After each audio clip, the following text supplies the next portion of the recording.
Yo, everyone, welcome back to another Hornets Nest debate stream where we pin really opinionated people against each other to answer really crazy questions. Today, the topic is going to be are illegal immigrants a net positive? And our two debaters are going to be Teriok and Flow State. I'll let them introduce themselves after we play the intro. And let me just get that rolling. And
all right, guys, say hello to the crowd.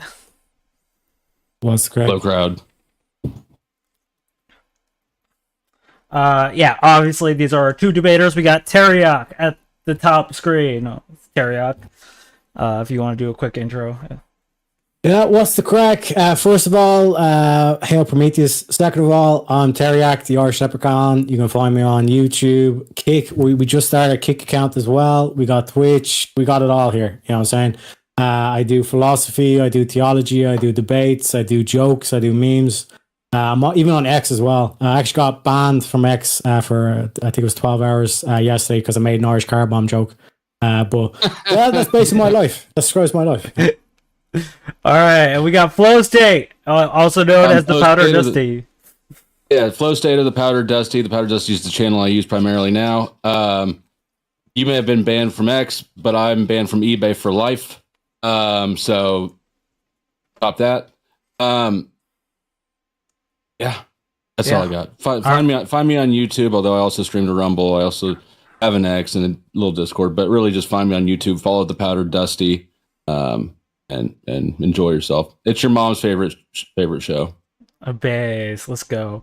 All right, so today we are obviously discussing are illegal immigrants a net positive. Flo, I believe you are taking the affirmative, and Teriok, you're going to be arguing against it. So, Flo, I'm going to give you the floor for the opening statement, and then Teriok will proceed.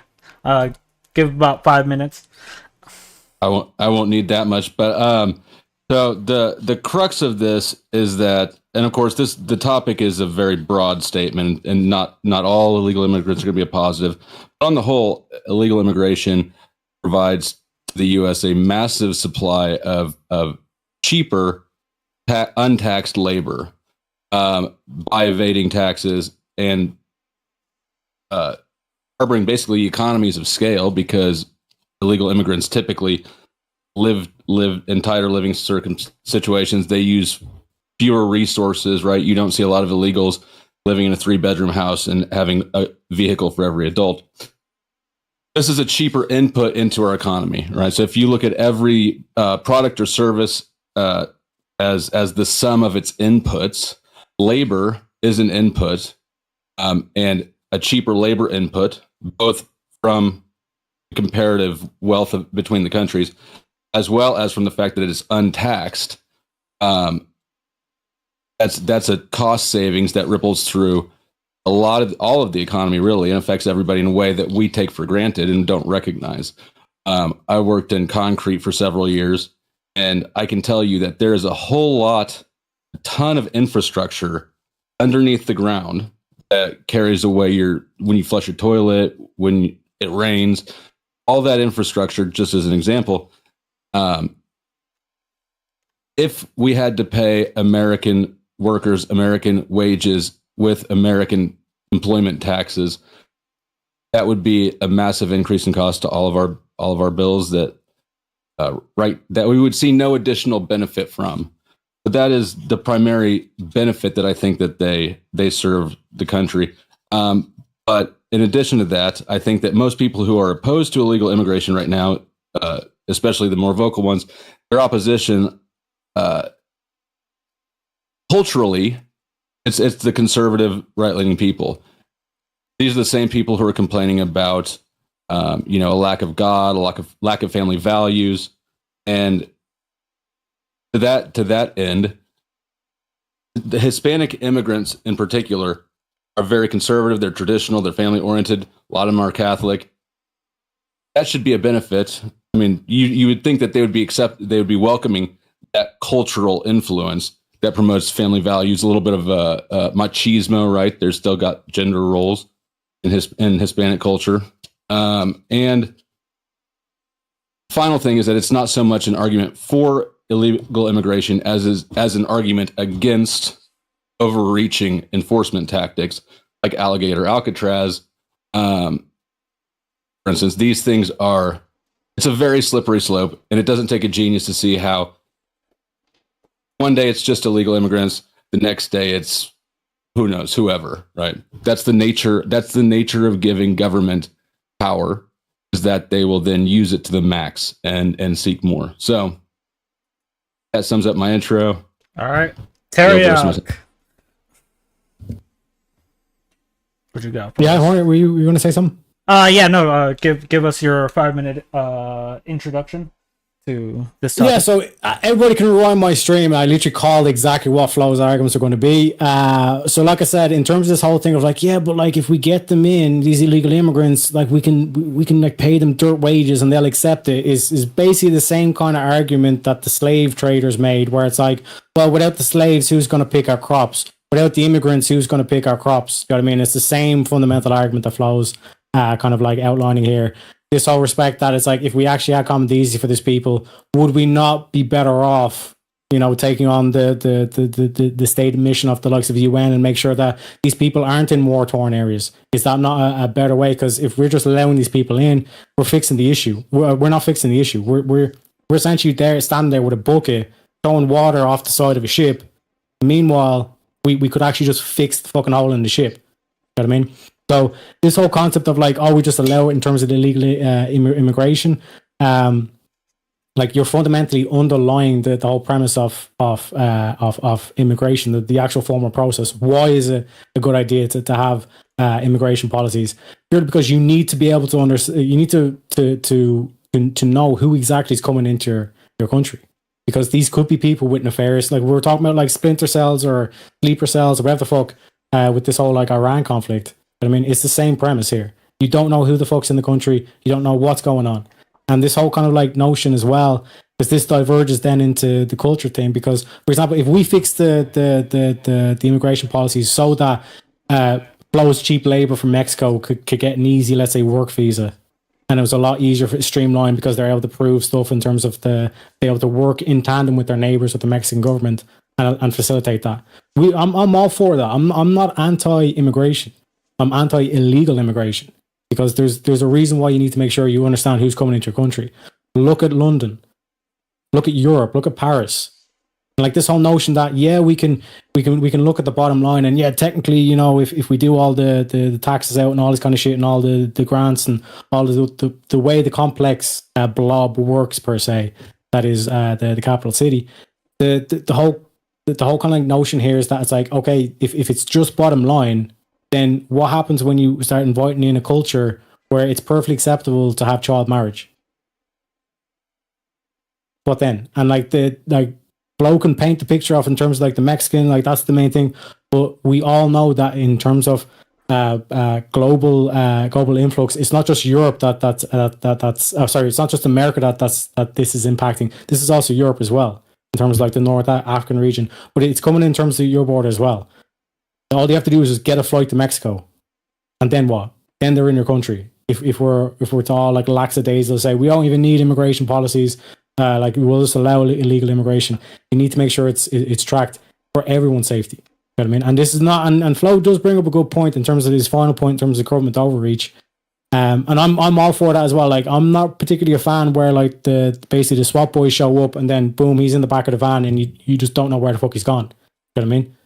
But in terms of the dynamic that we see here, there needs to be some sort of correction to what's going on, because at the moment, like with all this mix of cultures, you could look at, for example, Hamtramck in Michigan.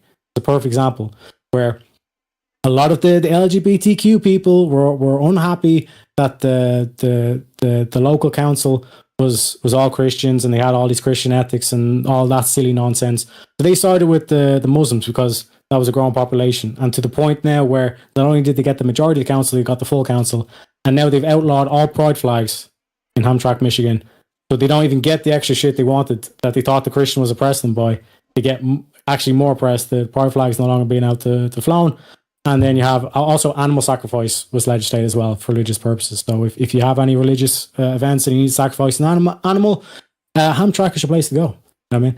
But that's what I'm saying. Fundamentally, like I said, in terms of two out of three of Flo's arguments, you could say that like fundamentally he's beat. In terms of the government overreach, we need to be cautious about that. But at what situation or where are we drawing the line in terms of being able to correct the problem? And with that, I end my opening statement.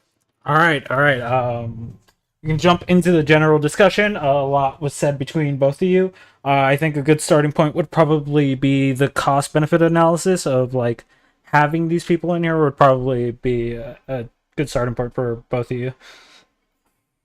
Well, there's not really a lot of cost-benefit analysis to be done. It's as simple as you have cheaper inputs, you have cheaper outputs. You have more people in an economy, you have more activity in the economy. So illegal immigrants both are cheaper inputs as well as additional consumers and spenders. Sending money abroad, a lot of people complain about that. They just get the money and send it back home. We're the central reserve currency globally. We want people abroad to use our money. It's essential. That's why we do so much foreign aid, for instance. So that's no issue there. And as far as their activity in the economy, all it does is spur it and increase the velocity of the dollar. The point here, and this is why I say it's so important to understand what your opponent's arguments are, because it's almost like getting a cheat code. Because I can concede it's like it's more profitable to have illegal immigrants, particularly with Mexican and all this kind of shit. I can concede you concede at that point to me. But no. What I'm saying is in terms of like the bottom dollar, yes. But then you would also say, well, using that argument, you'd be pro-slavery, correct? No, not at all. There's a massive difference here. I'm glad that's what I'm going to. If it comes down to the number, if that's the paramount thing. Yeah. No, because the difference is respecting. Because like what I'm saying is in terms of the economy, you've kind of outlined. Yeah, but you've outlined the economy. So you said, well, not all cultures are bad. In a voluntary transaction. Slaves didn't engage in a voluntary transaction. So it's not. So bottom line is not the only concern, but it is a concern. Yeah, that's my main point. That's all I'm saying, Flo, is that there's more. There's more variables to this thing, and then in terms of your second point, in terms of the culture. Hold on. Let's not move off. You said that it's like slavery, and I want to just clarify, make it extremely clear that it's way different from slavery. There's nothing even remotely close to slavery. In slavery, you had people who were stolen and then forced to work. Here, you have people who are not just voluntarily engaging, but taking significant risk to themselves in order to engage in a voluntary transaction. These are worlds apart. Let's say, let me give you an example, right? I sneak you over the border. You're my little hombre, and we go over the border. Hey, puppy. Yeah, exactly. And basically, like you're going to work with do some construction for me, all this kind of shit. He's now an illegal immigrant, all that kind of shit, right? And let's say we're working for a couple of years, and then all of a sudden I want to get a better deal out of you. So I say, listen, you either give me the better deal, or I'm talking to the deportation office. I got ice on speed dial. That would never happen. Is this how human trafficking works? You're the one importing illegal labor for your business. Yeah. So why would you jeopardize yourself? Right? That's like a drug dealer saying to the customer, pay me more, or else I'm going to turn you in for doing drugs. It doesn't make sense. Yeah, but what I'm saying is a lot of these people, like what I'm saying is from the actual illegal immigrants' perspective, there's a lot of dangers when there's illegal immigration going on, because that could be held over their head. Yeah. Legal immigrants do have additional risks that legal immigrants don't have. Exactly. That's what I'm saying. So it's more dangerous. It's more dangerous for someone to do illegal. That's not even remotely close to being slavery, though. It's just an additional concern for them. I'm not saying it is slavery. I'm just saying simply that they choose to engage. What I'm saying to your first point. Yeah, but what I'm saying to your first point is that it's more. There's more variables in this equation than just financial. Correct. Yeah, and one of them is from the labor side, and that perspective is individual autonomy. These are people who are choosing to take additional risks to be here, to work these jobs. So they've done a risk assessment and decided that they're willing to accept the burden or the risk. Yeah, but moving forward, would it not be a better scenario for those people to have work visas, make it easier to facilitate for those people to exactly? I mean, I can say from where I'm sitting, I can say sure. Obviously, they've done an assessment which deems it not worth the wait. I can't say that I'm in a better position to know than they are if what's in their best interest. But absolutely, a citizen has rights that a non-citizen does not. Yeah, and like I said, in terms of like that threat of like just getting deported, your whole life being uprooted and all this kind of shit, you don't have that with legal. Right. Unless you break the law or some shit like that as well. So like I said, in terms of like the economics and in terms of like net positive, it's just a way better system if we have if they come in legally. It's just a question of fixing. Legal is preferable to illegal, sure. Particularly for the immigrant. Now that said, from a financial perspective, legal is not preferable to illegal for us as far as the cheaper inputs to the economy. Because the cost savings is because these people are illegal and they are not paying the same taxes, right? They are willing to work for cheaper because of their situation. So their loss, and economics is not a zero-sum game at all, but in this specific regard, their loss does contribute to our gain in the overall economy because they're a cheaper input. If they became the same expense input, then there would be no, we wouldn't get free lettuce on our tacos, for instance. Yeah, but what I'm pointing to is like I'm basically doing the polar opposite of each one of your arguments. I'm showing the counter position. So when you're saying the economics and the bottom dollar, all this kind of shit, basically what you're saying is like you're fine with like exploiting people as long as it's a profitable situation. Because like fundamentally from the individual's perspective, from the worker's perspective, he would much rather a very easy, straightforward process. He's never committed any crimes in Mexico. He has no ill will against the American people or the government, all this kind of shit. He just wants to get some labor, all this kind of shit. We make that boom, boom, boom. He can even go there, start working, and within a week he's fully legal. What I'm saying is that these people have made their own decisions. I'm not exploiting them. I'm not coercing them or influencing them to do anything. They're doing it all of them themselves. I just happen to benefit from the runoff of their decisions independent of me. I have no impact in the decision they made. Yeah, but what I'm saying is it would be better for it to be a legal process for the individual, right? In terms of like cost benefit analysis. Better for the individual is better. Better for and then the when you look at the culture, when you look at your second, better for the employer. When you look at your second argument in terms of the culture, that's when you can look to society and say this is a net negative to society. We can look at London, we can look at Paris, we can look at all these European cities that have tested this shit already, trying to basically use immigrants as cheap labor, also as cheap and easy votes. Like that whole kind of perspective here is like can't go just like by the wayside. You know what I mean? So like in terms of both your arguments can be used as there's polar opposites. There's a significant difference between the type of immigrants you have coming in and the type of immigrants we have coming in primarily. Hispanic culture and Iranian culture or wherever you've got Middle Eastern culture are not the same. Yeah. So you're saying like because it's only 10% of let's say Pakistani Muslims coming in, it's not that big of a danger. Correct. That is Okay, so I'm saying that the risk is proportional. We're a much bigger country with and our neighboring countries to us have a lot more culturally in common with us than Pakistani men make up less than 3% of the British population, yet they're responsible for over 60% of the grape. Right, and that is primarily a law enforcement. So issue, if I gave you a glass of water, why aren't cops? If I gave you a glass of water and only 10% of it was poison, would you drink it? No, that's not a good comparison. Because what you're saying here is that you've got people coming in who are doing illegal things, and they're not being intervened with. Correct?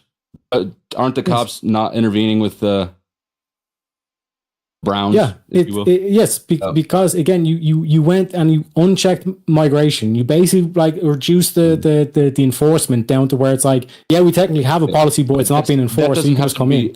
There's no reason that not enforcing grape laws has to correspond with not pursuing illegal immigrants. Right? The initial people that come over, and again, you can look at like we just look at what they chant, Flo. Death to America, death to the West, like they come in, the initial people they come in, they're all like quote unquote well respected. Because somebody they somewhere open in up the world borders for everyone else to come in. Because somebody somewhere in the world is chanting death to America, we need to go full lockdown, police state, Big Brother, bring in all. We need to know everybody all the time because that is what you're suggesting. This is where we got to the final argument. So bear in mind, just for the audience in chat, Flo has basically now conceded both his first and second argument. And now he's going to the enforcement thing. I haven't conceded either of them. Yes, you are. Because you're running away. Conceded the first one. You conceded, sir. You conceded the first one. You conceded, sir. Is illegal immigrant better for the economy? I can grant that, but that's one data point. That's you, as Jordan Peterson would say, you never do a univariate analysis. You need to have there's multiple components here, and like I said, when you look at it from the perspective, when you look at immigrants to the U.S. largely Hispanic and conservative. Yeah, so. Yes. But when you look at the perspective of the individual and as society at large, in the situation of the immigrant, he's getting screwed on both his wages, and then he has this shit that can be held over his head because he's technically illegal and he can be prosecuted, all this kind of shit. His whole life can be uprooted. You have that over his head. These are two clear negative situations for the individual in this situation, and for society's situation. We can just look at London. We can look at England. We can look at France. We can look at all of Europe. And these are tiny percent of the populations that have a massive impact in terms of crime statistics. We are talking about two different hemispheres entirely. Our immigration situation and your immigration situation have different profiles. No, you don't understand. Like I said, in terms of if 10% of it is poison, 10% of it coming in is poison, it is still poison. There are poison people everywhere on earth. There's poison people who are born here. There's poison people who immigrate here from Mexico. There's poison people who immigrate here from Pakistan. What we have to do is we have to address the poison when its toxicity is noticed. That's what you're not doing. Yes, Hamtramck, Michigan. They have a all Muslim council. Okay. And I don't know about this city, so I'm ignorant. I'm not asking baiting questions. What is the issue that's been created there? Because you can look at this as a microcosm in terms of like what's going on in Hamtramck, Michigan. And like I said, you can pull up the Wikipedia article, and I think it's a section of like time. It says like using this as an example of something where it's gone all wrong. I'll coach to it. What I'm saying is, like, you can go here, like everyone in the audience as well, you can go here to make sure I'm not bullshitting all this kind of shit. Because I don't know if I can pull shit up. But when you look at the timeline, like, it's literally gone from, like, as soon as they went to all Muslim, they've outlawed pride flags and they've gone to animal sacrifice. This is the initial stages. Yeah, this is the initial stages of how they start legislating in and getting into Sharia law. This is how Iran fell. Do you believe in self-governance? Do you believe people should govern themselves? Yes.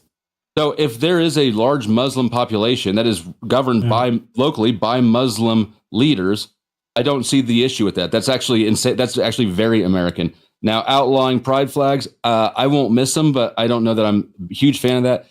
The animal sacrifice thing, that sounds creepy, but I'm kind of I kind of think that it's already legal, probably in a lot of places. We just don't know about it because we don't sacrifice animals.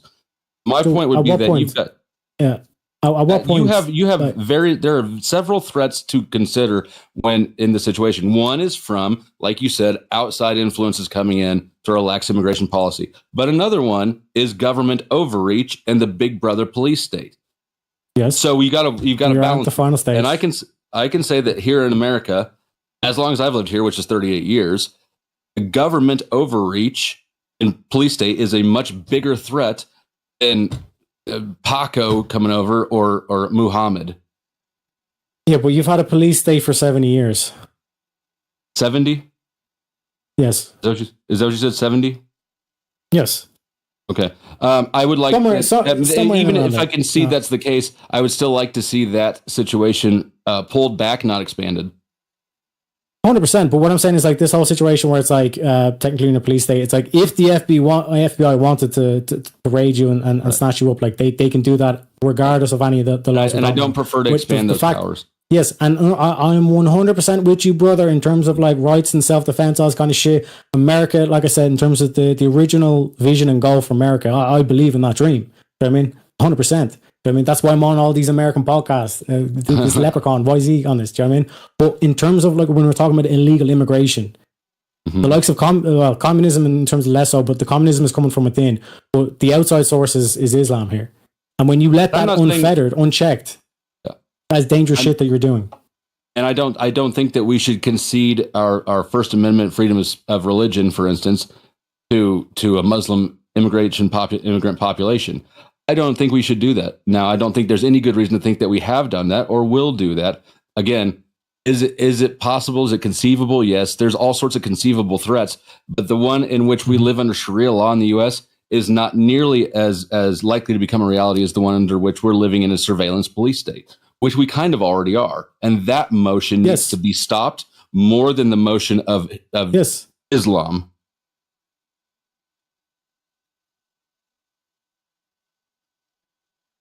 What's the best way to phrase this? In terms of, like I said, like I gave the glass of water with the 10%, if it's still poison, it's coming in, thing. Like the whole position here is you're saying it's a net positive. But like I said, when you look at this situation where illegal immigration has been, like there's no one guarding the coast everything, something can only be a positive or a negative if it's measured against something, right? And so, is it a net positive compared to a perfect utopia in which everybody's here legally, everybody supports, does their part, the government is actually benevolent and loves the people like it says it does?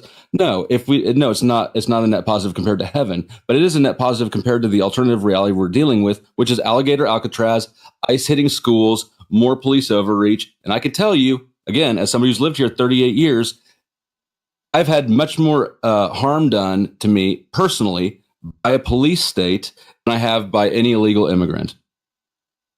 All right, if you're going to like a massive club, think of like the biggest club you've ever been to, or even the biggest club that ever exists on planet Earth at the moment, like some major, like, you know, where they're going discoing for the night, essentially. You know what I mean?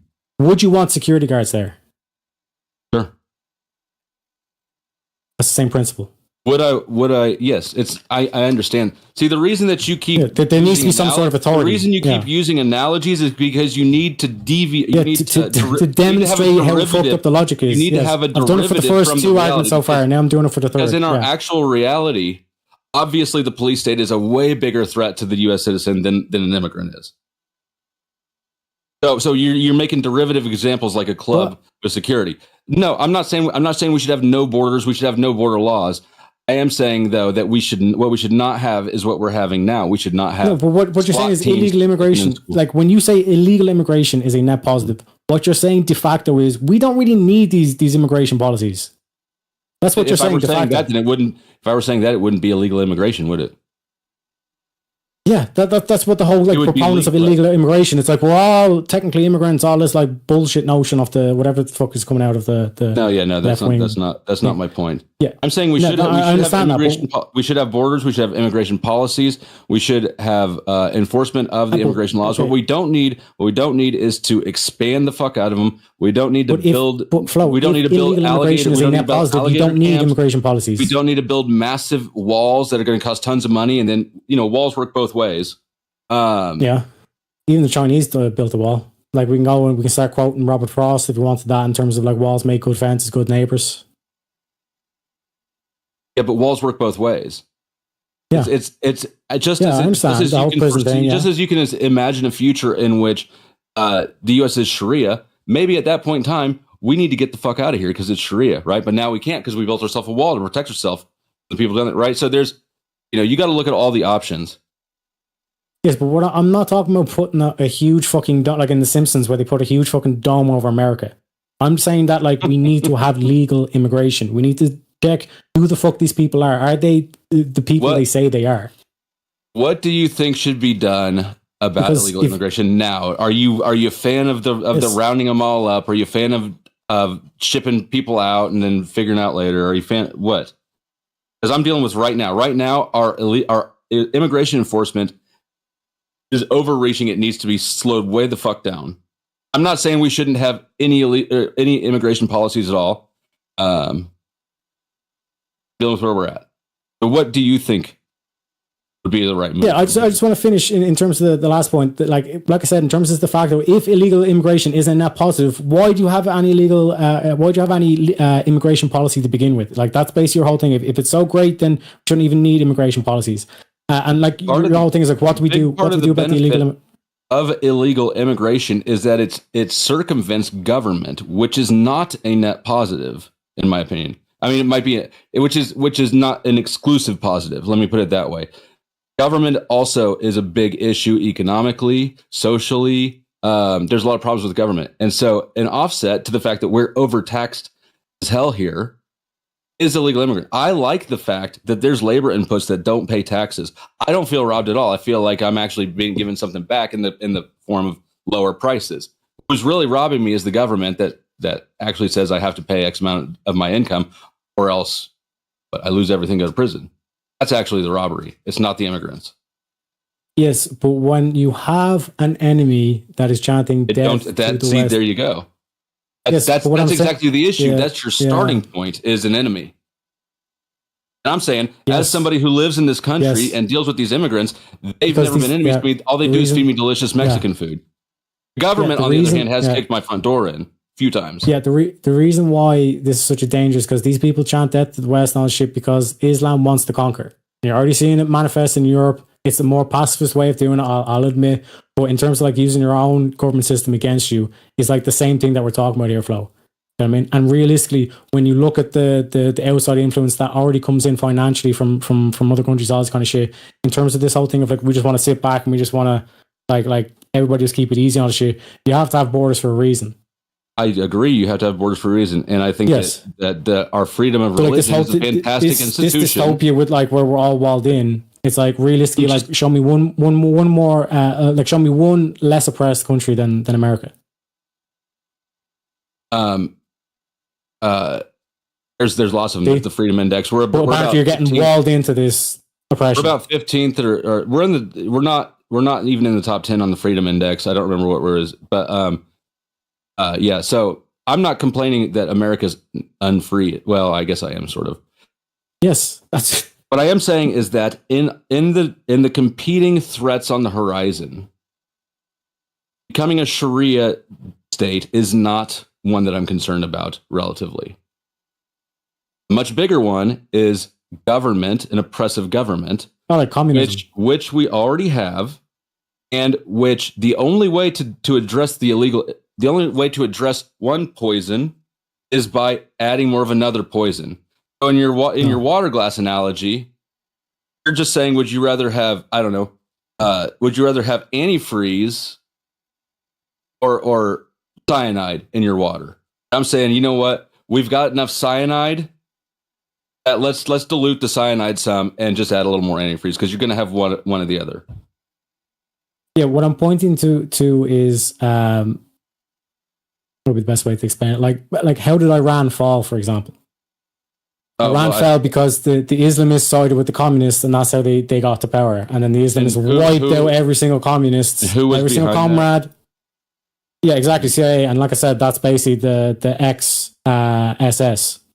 Again, I'm not saying that I love Sharia or that I want us to become an Islamic state. Yeah, but would you rather Sharia or? I'm saying that is not the most likely threat at this point for Americans. Yeah, but which would you rather? Communism or national socialism? Communism or national socialism, or Islam or national socialism? I don't see how this is a relevant question. Because your whole point is that we need to prevent big bad daddy government, and I'm like, yeah, but your government is essentially the National Socialist continuation of the National Socialist Secret Service. Like that is your government. undeniably. Like that's what they talk about when they talk about the deep state. Oh, so if I just concede that, why would you want to strengthen that and give it more powers? Well, you're the one that's talking about economically. You're strengthening them, so the whole global influence and how they're able to manipulate with US aid. Like you're just benefiting that. I'm going to throw the same counter argument back to you. Economically, the economic benefit of untaxed labor that goes to the end consumer. That's you and me. I mean, not you. That's me. Mm-hmm. It doesn't. But the government is missing out on that income. So the way that it benefits us is by one paying the input less, but primarily it's by taking that value out of the government's pockets that they otherwise would recaptured. So it's primarily the immigrant gets screwed on the wages. It primarily benefits the consumer by depriving the government. Yeah, the fat boy at the end, that's just like swallowing the cakes, like Homer Simpson swallowing the donuts. He's getting fatter and fatter. But like the actual immigrant themselves getting screwed on the wages. They also have this thing where they can literally be snapped up at any point. You know what I mean? Okay. The actual society as a whole as well, like it's a complete disadvantage. And like I said, even in this perspective of like the National Socialist Secret Service, we're like we can point towards like I said, they basically get cheap labor and then they can use any racial or any divide and conflict to unite the nation. That's how National Socialism works. Any divide and conflict to unite the nation. You mean like the schism that on the illegal immigrant topic that's popped up in the last like 2 years. In the last 2 years, false flag, it's taken 2 years. Yeah. It's taken 2 years from us, from the talking, from nobody giving a fuck about illegal immigration to now we're building concentration camps in the Florida Everglades, and half the people are pumped. All the red people who are like, from my free dead hands, all of a sudden now going, govern us, daddy.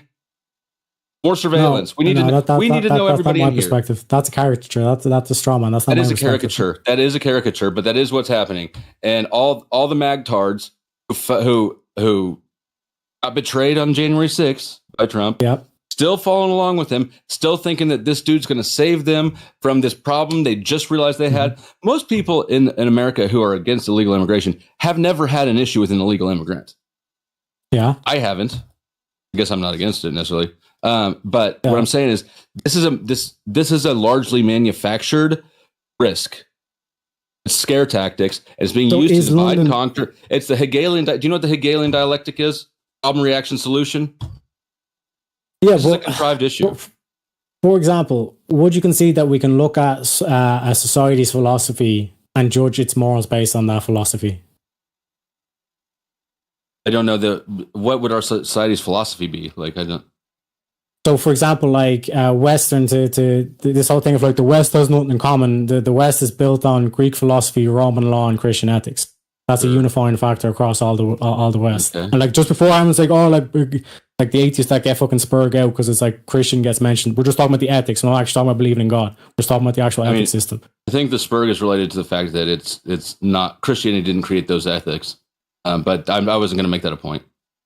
But yeah, like I said, whatever way you want to slice the pie, like that's basically the unifying thing of the West, and that's why the likes of Islam chants death to the West. Yes, because like the West itself stands for the individual principle, like Flo was saying, this thing of like government tyranny of the majority, the mob rule kind of like thing we need to fight back against. But like this whole kind of aspect to when we look at Islam and we look at what did they do in society? They basically undermine all of this whole like women's rights and all this kind of shit. Right.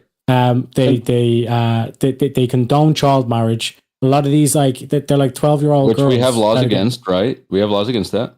Yes, but this is the thing that it's like, if they're one way that Islam... You're trying to suggest that the immigration problem is an East versus West thing. And I'm saying it might be there. No, it's not East versus West. It's not East versus West. It's Islam and communism versus the American principle. Okay. What we have here is largely Hispanic immigrants. This is a Western mindset bill. It's not. What happened? What happened in September the 11th in 2001? You don't want Hornet doesn't want my answer on his channel. Well, yeah, if we take the official narrative and not the actual like the fact, false flag, all that kind of shit. Like if we take the official narrative, right? This whole notion that we can just sit back as America and there's nobody that's going to come for us because we have the ocean to protect us. That's a false notion. The issue is that you're taking the official narrative. You realize that day that was the most protected airspace in the world? In the world. You think the official narrative happened? Flo, on October the 7th. shape thing, right? Yeah. The shape building that got hit.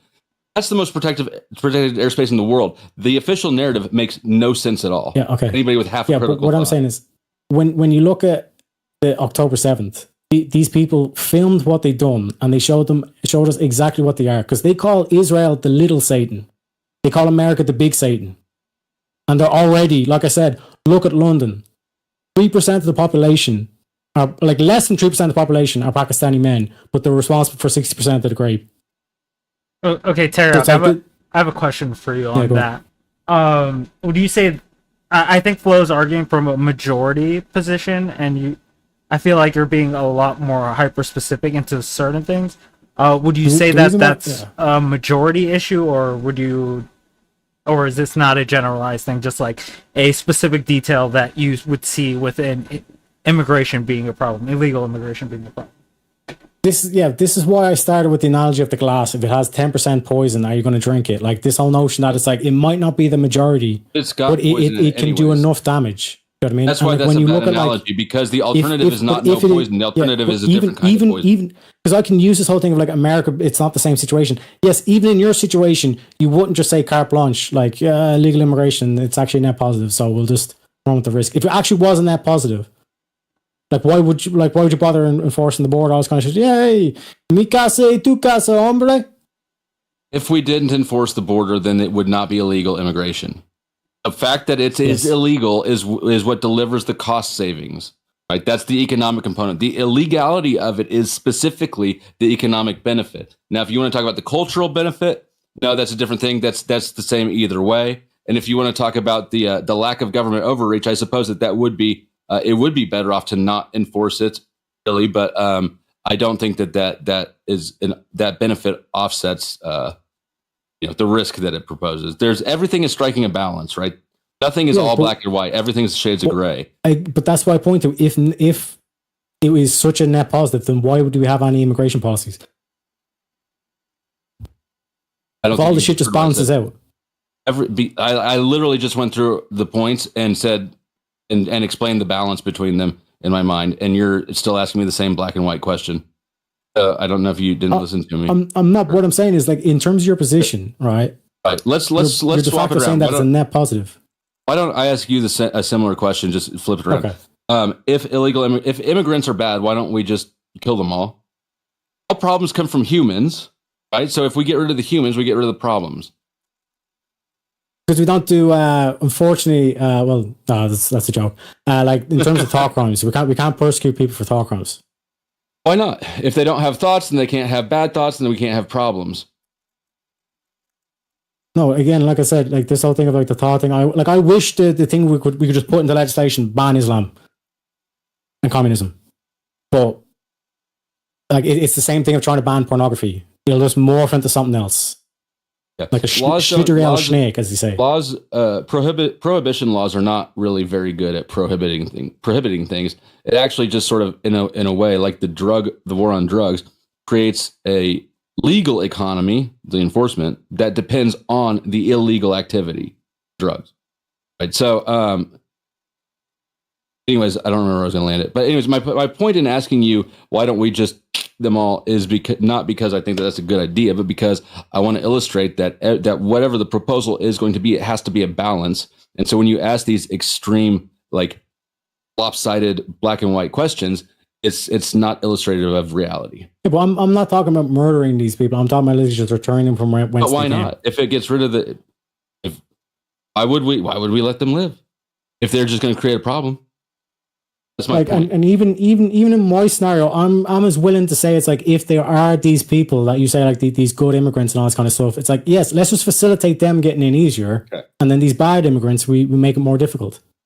Okay, so you want to pump up surveillance.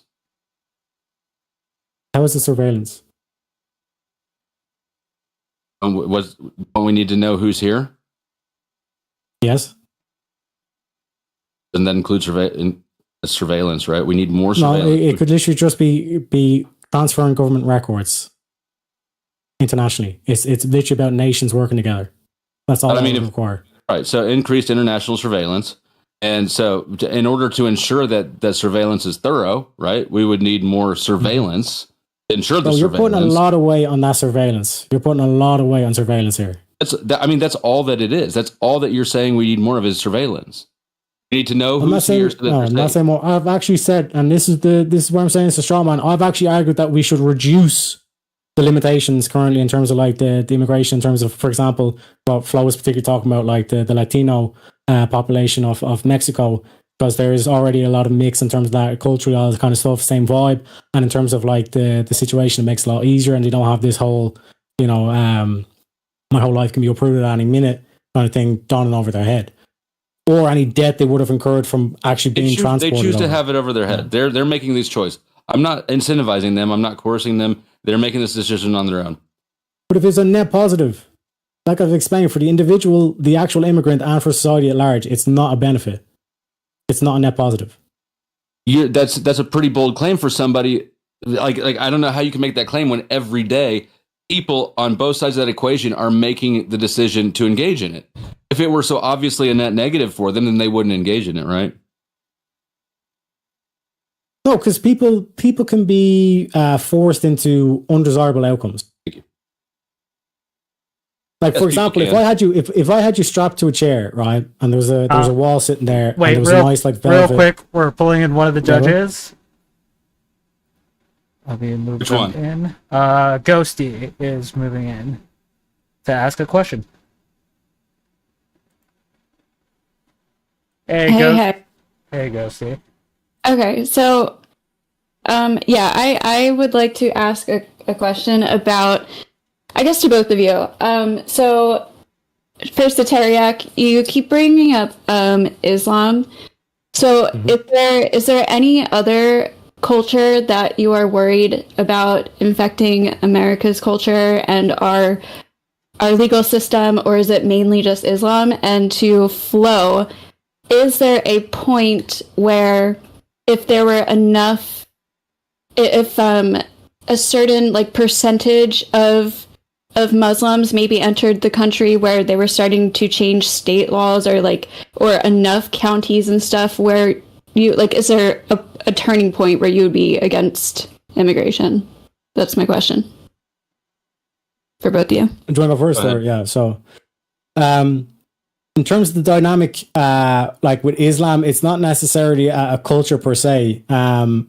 It's literally a philosophy. Like, this is a death cult, and when you like work through the philosophies of what they believe, like child marriage, like elimination of all like women's rights, all this which undermines everything that like supposedly a feminist is supposed to stand for.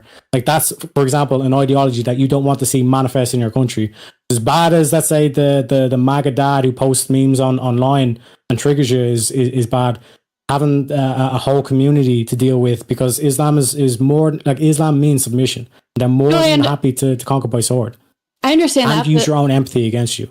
Are there any other cultures outside of Islam that you are worried about? Sorry. Yeah. So, like, for example, like I'd say like communism would be another situation where it's like, and that's where that actually align with Flo a lot more clearly in terms of like, this is like a pure authoritarian regime. It always ends in terms of like some sort of dogma, and once you sacrifice the logos for the dogma, then you're fucked. Okay, and that's why Islam again it's the same kind of problem where it's like these people don't understand, or they don't like use logic essentially. Gotcha. They just rely on dogma. The same way that like, you see atheists rip into like these evangelist Christians, all shit. It's the same kind of mentality where it's like, I have conversations with God. God tells me to do this. God tells me to do that. It's like, okay, so this person is telling you they have no self accountability. These are the same people with child marriage, like marital rape, all this like horrendous shit. Yeah. Okay. Moving on to Flo's question. What was the question for me? Is there a certain like percentage point, that you would say illegal immigration is bad? Yeah, there absolutely is. I don't know what it is because I haven't experienced it yet. You kind of know these things when you don't know what you don't know. But certainly there is. I'm not a fan of Sharia, of Islam as a ruling culture or religion. Not at all. I'm also totally against communism, right? I think that we are opposed to the same institutions What I'm saying is that, and I don't think he's giving enough weight to, is the fact that our police state is a much bigger threat than, well, maybe not bigger than communism, but it is bigger than in my estimation, illegal immigrants are bringing over. So yes, there is a tipping point. Again, all of these concerns, that every action has a reaction, and so it's always a balancing act with any of these policies. And where we're at right now, the U.S. does not need to give any more authority to law enforcement internally. Certainly not at the threat of illegal immigrants, which are largely not Islamist. They're primarily Hispanic, and they're primarily here for economic reasons. Okay. Ghosty, thank you for the question. I'm moving you back to the back room. And you guys can continue.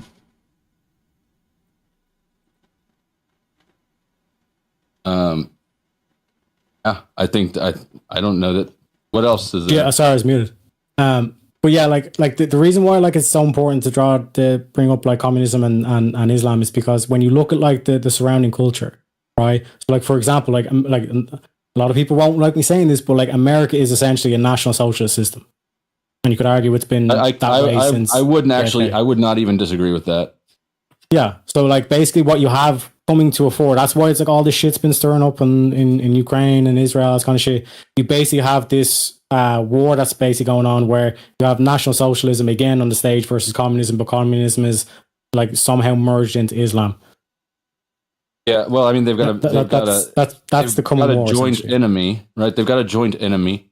Now, my question would be, which system has been more harmful to the opposition? Have we in the West, and I guess I don't know about Europe, so that's kind of weird, we're seeing different things. Here in America, it looks pretty much to me like our system has done much more harm over there than theirs has over here. How would you define harm? How about bombs? I mean, I don't. But if you look at the Middle East, I don't think that we need to. You can use basically any metric and say that the West has inflicted more harm on Islam than vice versa. Now, I'm not. That's not at all me saying that I would reverse that or that I would have it the other way around. Not at all. I'm just pointing out the threat assessment that you're making doesn't seem likely. It seems implausible because history tells us that actually they're the ones that have been on their heels from us.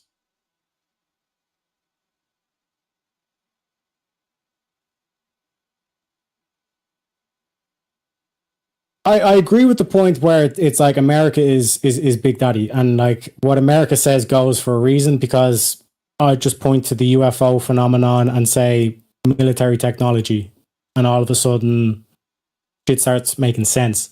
You know what I mean? But in terms of the whole dynamic, like I said, in terms of the what way you want to see this unfold, would you rather have the current system or would you rather have a communist manifested with Islam? Because fundamentally I can point to a logical contradiction between these feminists that you see in these college campuses and at these protests standing beside Islamists, and point to Sharia law and say this is a fundamental contradiction to Western feminists. And any Western feminist who's saying that she stands with the side of Islam makes no fucking sense, because Islam would undo every single woman's rights law that has ever been put in across a Western nation. I know, because those feminists don't stand for anything, they stand against thing, right? That's the issue with all the. But what I'm saying, though, is they're hateful little bastards. But here, let me ask you this. But what I point to is back in 2015, 2016, Milo Yiannopoulos, which is a controversial figure, I understand, but he was going over to America, and what was he saying? It's listen, it's basically too late for Europe at this stage, because the way that Europe's governmental system or the overarchy has basically been manipulated against itself in terms of the whole governmental system, and there's been too many people let in already, where it's and because of the replacement rates, it's just a matter of time before they become the majority, and we basically lose our own countries democratically to Sharia law. That's basically what Europe's facing at the moment. That is this whole kind of thing of the conflict. Democracy. Yeah, so like this whole thing with the conflict and what's going on, like I said, in terms of these oppressive ideologies, this whole thing of like we don't want to have a foreign policy, but it's like if you understand what's actually going on in the Middle East, you understand that it's like they're coming for you anyway. You know what I mean? Like this whole thing, we'll just sit back and there's lots of different things coming for us, and one of them, like you mentioned, communism. When I tell you that there's a concentration camp set up in Florida for illegal immigrants, does that have more in common with America traditionally, or is that more? Does it remind you of like gulags? It reminds me of gulags. National socialism, yeah, National socialism. Gulags were communism, international socialism, right? You know what I'm saying is in terms of what you saw in Germany was the concentration camps. There was more deaths and more concentration camps in Soviet Russia. Yeah, so it reminds me of a gulag. I can concede all that shit, but it still happened to those people. Right, but what I'm pointing out is if you're taking an anti-immigrant position with American politics, what I'm trying to show you is that what that looks like is gulag. No, wait a second. You slip something in there, Flo. I'm not going to let you run away. I'm anti-illegal immigration, not anti-immigration. Like I want the biggest and brightest minds collective, because like you see, like Silicon Valley, you could argue in terms of like their ideologies and all this kind of shit can be fucked up. But like the whole Peter Thiel is the Antichrist. We can like ignore all that kind of shit aside. When you look at and just objectively look at Silicon Valley, like that is the concentration of the biggest and brightest minds in terms of technology, technological advancement, all this kind of shit. And when you look at the profound shit that we're basically about to, like, that's why I kind of say it's like, how can you be blackpilling when we're literally going to have like boxing robots and shit? You know what I mean? That to me is like, man, that's why I get up in the morning. You know what I mean? I want to see that shit. Like I want to see Elon Musk fucking reach for the stars, literally reach for Mars. Why not? You know what I mean? And like I said, in terms of when you see communism and Islam, why these are beating ideologies, it's fundamentally because like they want that oppressive regime. So like I said, if your main point here is like government overreach, all this shit, you're going to want to be able to screen for people who are communist or Islam, correct? Again, I'm back to where I was. The amount of increased surveillance and authority and infrastructure and enforcement that would be needed to do the increased level of checking, like you're suggesting, is a bad trade-off. And in fact, in the event, so because what you're really talking about is not a person or people, it's ideas. You're really concerned about the importation of ideas that are toxic. There is that can come and go. Culture. Right. That comes and goes easily with or without physical people. Look at the trans agenda. How it's not like we imported a ton of trans people. Yeah, but that's always been a thing throughout history. Like I can show you like literally things like original depictions of Aphrodite. She's a massive cock. Right. But seriously, look, Google that again. Again, so is Islam, so is communism. Right? These are all not new things. These are all ideas. Your concern is with ideas, not with individual people. Now, giving a government more authority to crack down on citizens because you correlate the idea with the person, that doesn't protect people from the idea. That just means if the idea takes hold, it's got a lot more teeth than otherwise it would have. Yeah, but would you not rather a system where it's like, for example, it's a quick check, it's like, has this motherfucker like raped anybody in his home country or his previous country? Do you think that would be a logical thing? Do you think that that's easy data to have on hand accurately and look up? Most people, if they've been caught for that, they're not out running around free. I think. Yeah, but you need cooperation from nations. I understand, but like, for example, we have the internet that requires operation. How good do you think that Pakistan's police records are on grape? How do you think that many of those grapes are reported? Yeah, but do you not think that screening process is at least worth it to be like, oh shit, you're definitely not getting it? I don't at all think I think it's a placebo effect, and it makes people feel safe from scary. We're doing something about it at least, but in reality, all we're doing is just closing our eyes and saying, "No, they're taking care of it." No, I don't think that interacting with Pakistan would do shit for us, because I think one, those probably aren't reported there. Two, I'm sure they're not recorded accurately, and three, like it just don't think it would be effective. talking about a massively patriarchal culture and society. So is that your argument where it's like, I just don't think it'd be effective? I mean, with that little point, we're talking about a massively patriarchal society where women are not given the voice that they are here in the West. It's a threat. It's a risk to them to report something like that. Now, what good would it do in a culture where you can get punished for report? That crime is already underreported even here. So, I mean, just to think that that's gonna do anything aside from just beef up the security state is absurd, really. Like, we're literally talking about like some fat TSA worker literally like typing in the database, "Oh shit, this guy's a mass rapist. You're not getting in." This is the oppressive regime. So I was talking about. Let's say hypothetically, if let's say that there's somebody.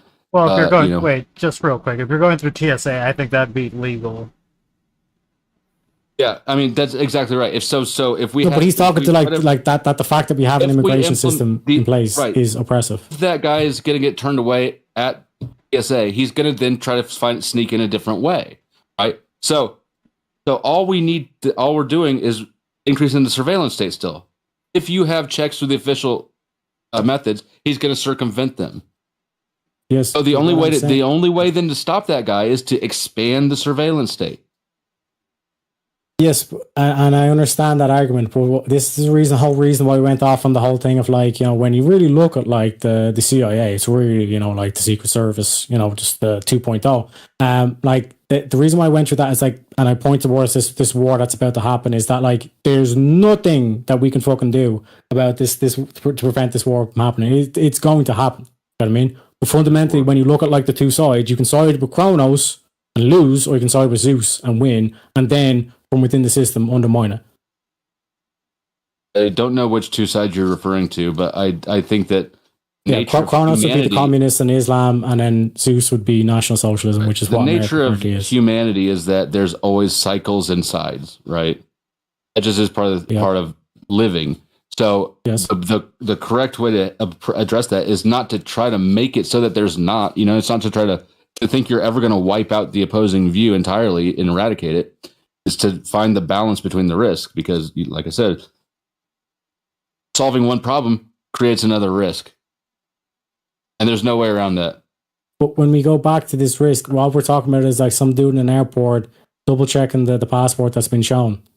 That's not where we're at. That's not where we're at. No, that's not the risk we're talking about. We're well past that. We've got officers, we've got SWAT teams hitting up schools. Just what I'm saying is fundamentally. We got a concentration camp full of alligators in fucking Florida. We're not talking about a TSA agent. Because when you say illegal immigration is a net positive, you're saying that we don't need any check. We don't need any of this shit. I literally said that's not what I'm saying. I know that's not what you're saying, but that's what the debate prompt is. That's what your straw man is. That's not what my straw man is. Yeah, I think Flo is arguing that it is a net positive, but he wouldn't get rid of all the regulations that would There's context. Yeah. There's context. But then what's the point of having we went over this at the beginning. Like, what's the point of even having the laws to begin with if it's not going to be enforced, or everyone's chillaxing and enforcing it? Because the enforcement, the imperfect enforcement of laws is a pretty good prohibition or preventative measure against full out chaos. You don't have to catch every criminal breaking every law.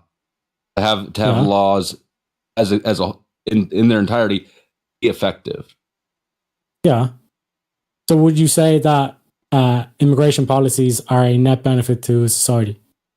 What do you mean immigration policy? Like the laws? Yeah, I'm not saying we shouldn't have them. And in fact, if you want to try to get technical and push off against the prompt, they're essential for illegal immigration. You have to have laws in order for you to have illegal immigrants. So of course I'm saying some immigration laws are good. Yeah. So that's what I'm saying. In terms of like the overall, when you look at like illegal immigration being a net benefit to society, mm-hmm. like you're saying, like basically what you're trying to say is that it's like, yeah, like I'll make some exceptions for some immigrants, and then other ones, yeah, like I can agree that I'm not making any exceptions. Laws can stay in place. Enforcement can stay in place or get walked back some. It doesn't need to be as extreme as it is now. And there can be a normal amount of people who successfully circumvent it. I'm okay with that. Yeah, because illegal immigration is not a net benefit to society. That's why you want that mechanism in place. Whatever you described, the reduced what it currently is, and but still have that system. In place. I'm not arguing for entirely erasing borders. Yeah, I'm not saying you are. Okay. Well, you keep trying to strawman the most extreme position. I'm saying that we don't need to increase enforcement. We need to walk it back. We don't need to eradicate laws. We need to. I'm perfectly fine with a system in which we have laws and we have enforcement, and the laws are also successfully circumvented sometimes. Yes, but again, when I would not want complete enforcement of the law. I would not want to have no illegal immigrants here. Yeah, I can agree to that in terms of like the picture I'd paint there would be the Professor Umbridge from Harry Potter, just like stickler for the fucking rules, like absolute bitch. You know what I mean? Like I never saw Harry Potter because I'm not a loser. Yeah, hey, Harry Potter is how we got bitches back in college, man. You know what I'm saying? But the whole aspect, like what we're talking about here, is that like if we say illegal immigration, like that's perfectly fine to just like we'll skirt the even like the question then was like why even have fucking thing, like why even have a word for it? I don't know how to explain this again to you. I think that you're intentionally not catching the point because it is a bit nuanced, and so that's a toehold against it. No, I don't have to explain like because complete free for all mayhem is not good either. That's not what I'm advocating. Yeah, but complete stranglehold is also bad. The middle area is a walk back, in my opinion. The sweet spot for how to deal with immigration is to walk back the crazy Gestapo enforcement tactics, walk back the concentration camps, still have laws, still have law enforcement, even though those things are not perfect. You know, they don't catch every single immigrant, but you don't have to catch every single one. You just have to catch enough to slow a complete overwhelming of the system. Yes, it's not about stopping entirely. It's about restricting.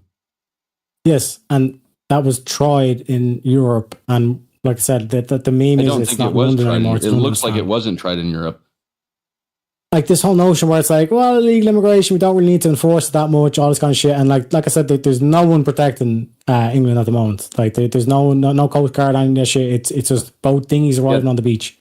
It fucked up. Imagine I don't think that we should do that. I don't think we should do that. Yeah. So you don't think that illegal immigration is a net benefit? But you know what else? What else sucks is the gulags in Russia, and we're closer to that threat than we are to what England's dealing with.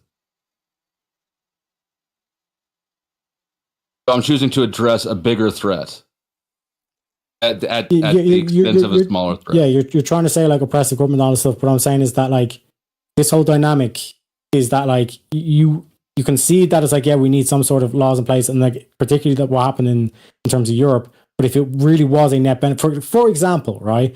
If I was to get paid like $100,000 every single time I debated you, even though let's say like I got headaches from it and it was a miserable kind of shit, I'd be able to you know, I'll be able to power through and say $100,000 per debate, you know, each week. Dude, that's over 5 million a year. Do you know what I mean? So it's like when you're saying the cost benefit analysis, all this kind of shit. But what I'm saying is like fundamentally, like you're looking at it from like the happy worker, like the Latino that just wants to make an honest living. And it's like, yeah, I agree, those people exist. But there's also these enemies of the state. And like we got into in terms of Islam and all this kind of shit, there's also enemies from it too. So like the whole kind of like what I'm pointing towards in terms of Europe, they didn't come with the sword. They came through like the tried to do the diplomatic route, and they got their hooks in terms of both the police and the legal system. And now they basically turned the whole system. That's why two-tier care. So you're saying that the immigrants were able to harm Europe by leveraging the tools in place against them. That's exactly my point. I don't want that to happen here either. So I don't want to create. Yeah, you know, you stepped in it. I don't want to create the tools that can be exploited against the people. Because what I'm saying is that this is an orchestrated campaign that's gone down in your country, and when you leave a wide open hole in your system, for example, like software is another good example of this shit, where you leave a wide open hole in your software. It's like, no, we need to restrict all this shit because all it takes is one person to manipulate it and the whole system goes down. In the same situation, like I point to Islam, I point to Muhammad. It's the one thing that one dude gets into power. If Sharia law goes into America, you're all fucked.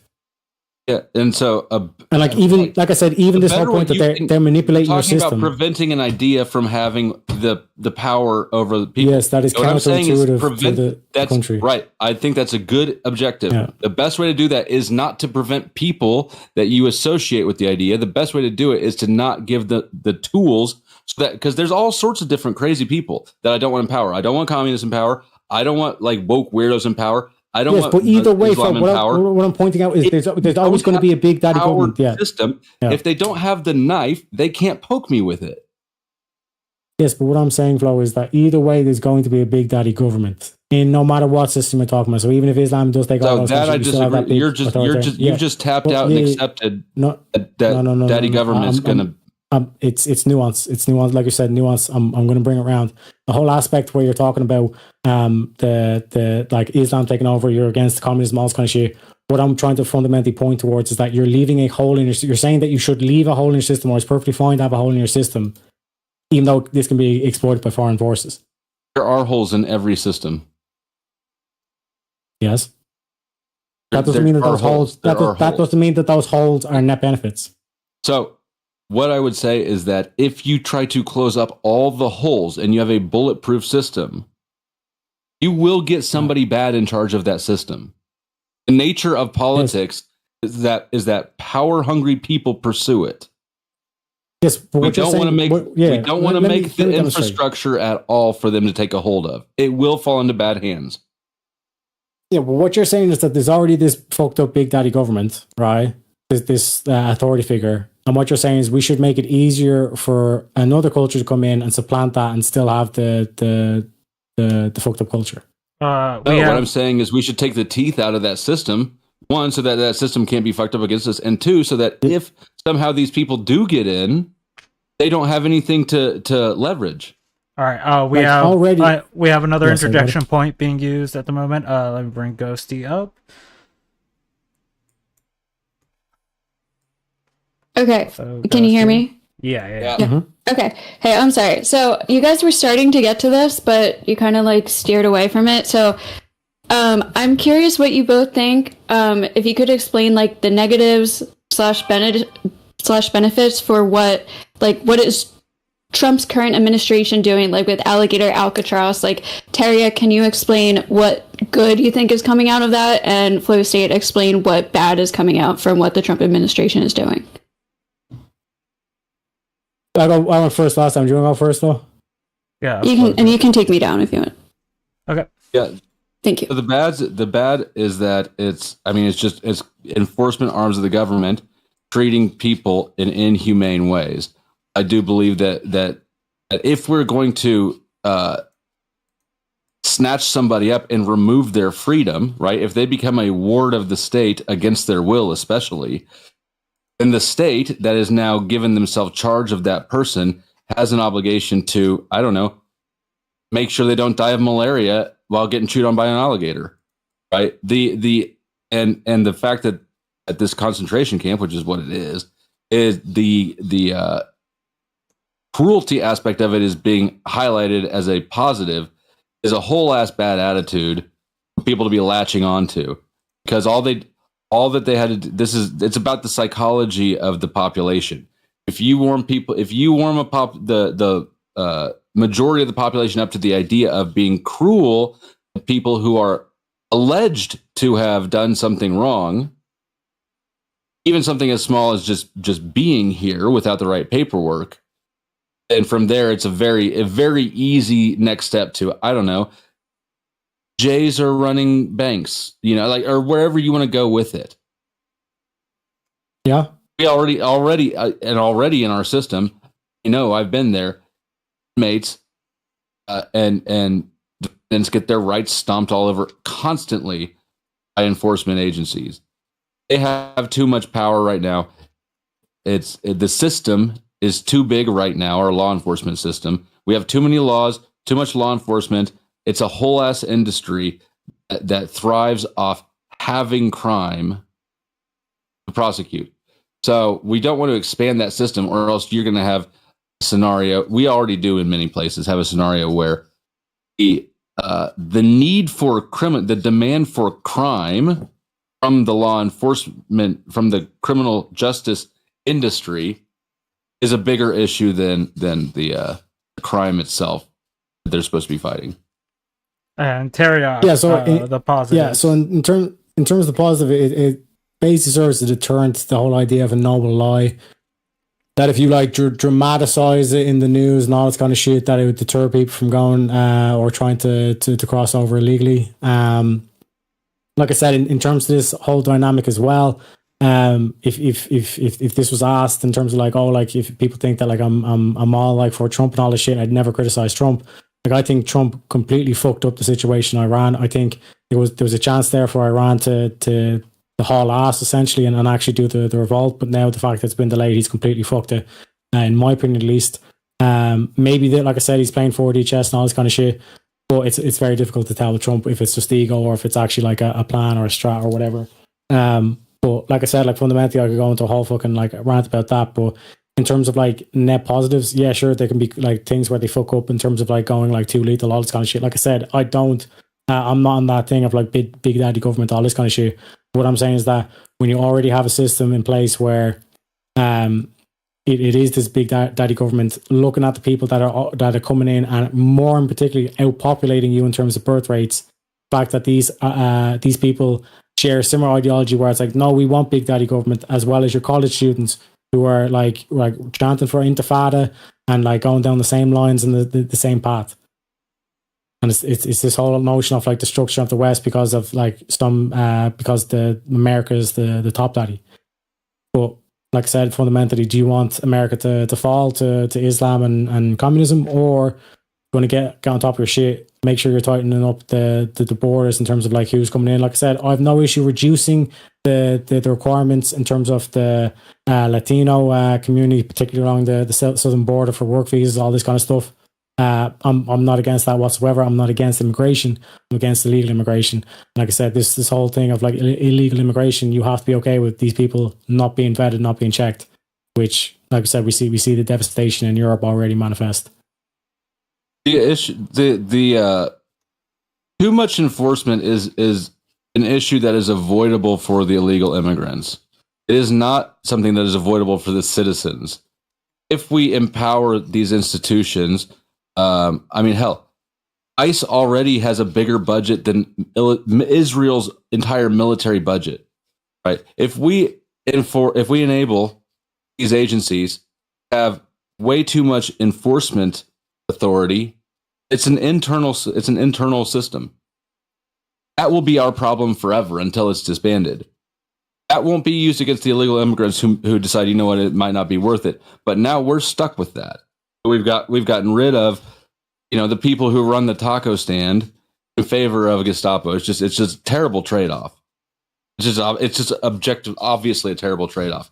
And the risk is not there. The risk of Sharia or jihad, whatever, that risk is not sufficient to warrant any more of this shit. You guys have about 5 more minutes in the general discussion, and then we'll go to closing statements. Yeah, cool. Like I said, Flo, like I'm not arguing that we need more legislation and all this kind of shit. I'm saying enforcement. You necessarily are. No, I'm just saying these current situations need to be enforced, because like what we see in Europe is it's not being enforced. These people are arriving in dinghies in the boats and just running in and then claiming asylum, and it's like it's not just a random thing. That's not what's happening here. It's coordinated. Like there's this whole like networks and infrastructures. Coordinated. Yeah. That's a different situation than what we have here. You're treating our problem as the same as your problem, and they are a similar problem. No, I'm talking about objectively. I'm not talking about like America. I'm saying as an American, to give you the point of view of what's currently going on in Europe. What I'm saying is like fundamentally, as a philosophical principle of anti-immigration, illegal immigration, it's stupid to even try think of that being a net positive, because there's a reason why we have immigration policies to begin with. Yeah, but policies aren't always effective. Laws aren't always effective. In fact, I would argue that for instance, without going down the rabbit hole, the war on drugs has done more to increase drug consumption than decrease it. Because of the economic incentives. So you're saying that the fact that the laws exist is evidence that they're needed, and that's just circular. That's not true at all. No, what I'm saying The is fact that that laws exist, it enforced. only means that somebody decided it was a good idea to implement these laws. Who What knows? I'm saying is it needs to be enforced though. Like I said, like checking these people, because if they are like genuine people and they're good faith, all this kind of stuff, like put them through the process. And like I said, the immigration system clearly needs to be fixed. Like that's we both have said that. It's like, and, yeah, like and those laws are being enforced. In fact, they're being so over enforced that Trump had to issue emergency decrees like we're at war in order to over enforce them. That's what needs to stop and needs to be reverted. So what? Trump declared war on what? He declared an enemy invasion. There's an emergency. This is all happening under emergency powers. He's declared a state of emergency. We're under invasion from foreign military. Basically, I don't remember what word they used, but that's just absurd. It's not what most of the illegal immigration is. Of course, there will be a few scattered around in there, but as we saw with who's the governor from Minnesota? I think who was kidnapped or so many of these T-word threats. Once you hang around and all the truth comes out, you learn that these are actually government operatives spurring on one retard in the group to try to get him to do something dangerous so that they can solve it. Right? That's exactly an issue of too much law enforcement and not enough crime.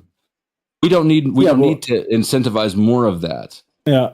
There's always going to be, like I said, false flag events, all that kind of shit. Like I'm not disagreeing with any of this, but like what I'm saying is like fundamentally as a principle, like illegal immigration, to say it's a net benefit, like why would we even have immigration policies? So that we can have illegal immigration. If it's a net positive, then it's essential that we have the laws, right? So you can't posture off of that. No, because then we just wouldn't have a word for it. So, for example, like we don't have, and the illegality of it, the fact that it's tax-free labor is probably the crux of the benefits to us. Yeah, so like we don't have a word. So we for need people who don't it believe to in be Santa. illegal to gain that economic benefit, or we need the government to stop taxing so much. But we don't have a word for people who don't believe in Santa. Wait, what? This whole notion, immigration so much better makes no fucking sense. We don't need it because but it does provide you just erode away all the policies. Provide an economic benefit to the public at large that most people are unaware of because they've been so busy to listening to Donald Trump or whoever talk about what a problem illegal immigrants are. All we got to do is undo the emergency powers thing, that the increased ratcheting up of ICE, and that needs to be undone. We need to stop giving away free handouts to immigrants, right? Like they shouldn't have free housing. If they're here illegally, they should not get free handouts. And that would solve. And then all we've got is an economic positive minus any law enforcement necessary to handle the problem once they get over. Yeah, but clearly the goal is not to like give these people money. They're exploiting your current system. Because the system can be exploited. All we got to do is change the requirements for getting handouts, and that would close that off entirely. Now they don't have a choice except for to contribute economically in order to get a return. Yeah. So clearly, at the moment, it's not a net positive society. Right. Okay. We're not debating what is. We're debating what should be. Yeah, and even when you take about the whole overarching thing in terms of the economically, in terms of like the illegal immigrant themselves, their whole life can be like I can run through the whole argument again, like in terms of like we went through the economic statement where it's like, yeah, like maybe economically for society it's better, but as the individual immigrant is a much worse situation. We can look at the cultural impact and how devastated Europe is from all this shit versus, like I said, like that's clearly a net negative for society. And then when you went to big daddy government, no matter what system is in place, it's going to be a big daddy government. Okay, guys. Disagree. You go ahead, finish up, Flo, and we'll. I mean, we're sort of just looping. I think we're just looping. So we'll go into closing statements. Teriak, you start since Flo started us with openings. Yeah. So, like I said, that's kind of like the advantage going into it. Like when you know what your opponent's going to do. Like I said, you can rewind to the start of my stream. Give it like a little shameless shout out to myself here. You can rewind to the start of my stream where I literally say I think Flo's going to do economics, which is like what I was calling the traditional way of going about it. And then I said the whole kind of like cultural impact, or in terms of like that, and then possibly the big daddy government or government overreach And like I said, the advantage of that is like I'm able to kind of like already have the argument where it's like the polar opposite, where he's saying society in terms of economics, but when you look at the individual, the much worse situation. Founding principle, by the way, of America is individual liberty, so that's being violated. So it's un-American. And then obviously in terms of the cultural side to it as well, all it takes is, like I said, 3% of the British population is Pakistani men, and it's 60% of the grape. So it's like in terms of the cultural dynamics, clearly in Europe, it's a failed experiment. And it's going to be like the whole kind of aspect is like, in order to clean up the streets, what are you going to do? Do you know what I mean? And that's where it's like the whole kind of how much government intervention you want is. And like I said, I stand with Flo for a lot of this shit where it's like I don't want a lot of this government overreach and authoritarian, totalitarian state, like police state, all this kind of shit. You know what I mean? I want that original ideal of like individual liberty to be kept sacred. With that, I can see my time. All right, Flo. Yeah, I was just going to say that there is no way to scale up enforcement at all without also scaling up the police state components and surveillance. That you can't do it. We're already so scaled up on immigration enforcement that the president had to issue a state of emergency declaration in order to do the things that he's doing. We are way overstepping what is reasonable and healthy illegal immigration enforcement. I'm not saying we should get rid of immigration laws and just completely open borders. What I am saying is that where we're at now, in context of the time we're in, we don't need any more illegal immigration enforcement. In fact, we need to walk it back because again, the police state is a bigger threat than untaxed workers in the field. This is a contrived issue, not entirely, but largely. It is largely contrived by the same institutions asking for more power. Donald Trump ran on this platform that illegal immigrants are dangerous, and now he wants to empower the government to address the problem. It's classic Hegelian dialectic: problem, reaction, solution. And shame on us for being stupid enough to fall for it time and time again, as we have throughout all of recent history, as far as I can tell, all of time. But we need to sit back, really assess several risks on the horizon and the best way to approach them. And I think anybody who's honest and who's familiar with the situation in the U.S., which I am, is that we don't need more law enforcement power to fix a problem that isn't really a problem if I turn off the TV. Now, granted, I live in Kansas City, but Kansas City is a lot closer to the southern border than Ireland. Anyways, rest my case. Checkmate. Fuck it. Yeah, let me know how New York ends up. All right. We're gonna move in the judges, and for this portion, it's about 30 minutes. That's judges get to question you guys. Questions throughout the debates. Question your stance, and then from there they'll give you the vote. And if we happen to have a tie, one of the mods is on standby with their vote. They're still listening, obviously, but they're going to give me their vote, and I will let you know who got that one. Just let me move everyone in real quick. Hello, judges. How you guys doing? Can you guys introduce yourselves real quick? Ladies first. Oh, okay. Hi. I'm Ghosty, spelled with a 6. I'm a judge. Hey. Based. All right, lower class. Lower class, I'm a broke-ass scrub. Hell yeah. Hell yeah, brother. All right, so any questions? Anyone, either one of you can start. You want to start? Lower class, you didn't interject, so I'm going to give him the starting point here. All right, yeah. I got a couple questions for both of you guys. Since Flo, you started, I wanted to ask you about this. You said that illegal immigrations, like their pay would be untaxed, but my question would be, how is that untaxed? Since that money would still be that those taxes would just get passed on to the corporations paying them, and that goes more into overhead, which means that they would be paying more money out because the money going out to the immigrants and the money they pay in taxes versus that versus that being passed on as like wage taxes to the immigrants themselves. Can you explain what you meant by that? Well, yeah, companies pay taxes on their employees' income, and as well as the employees paying taxes on their income, right? So there's tax obligations on both ends.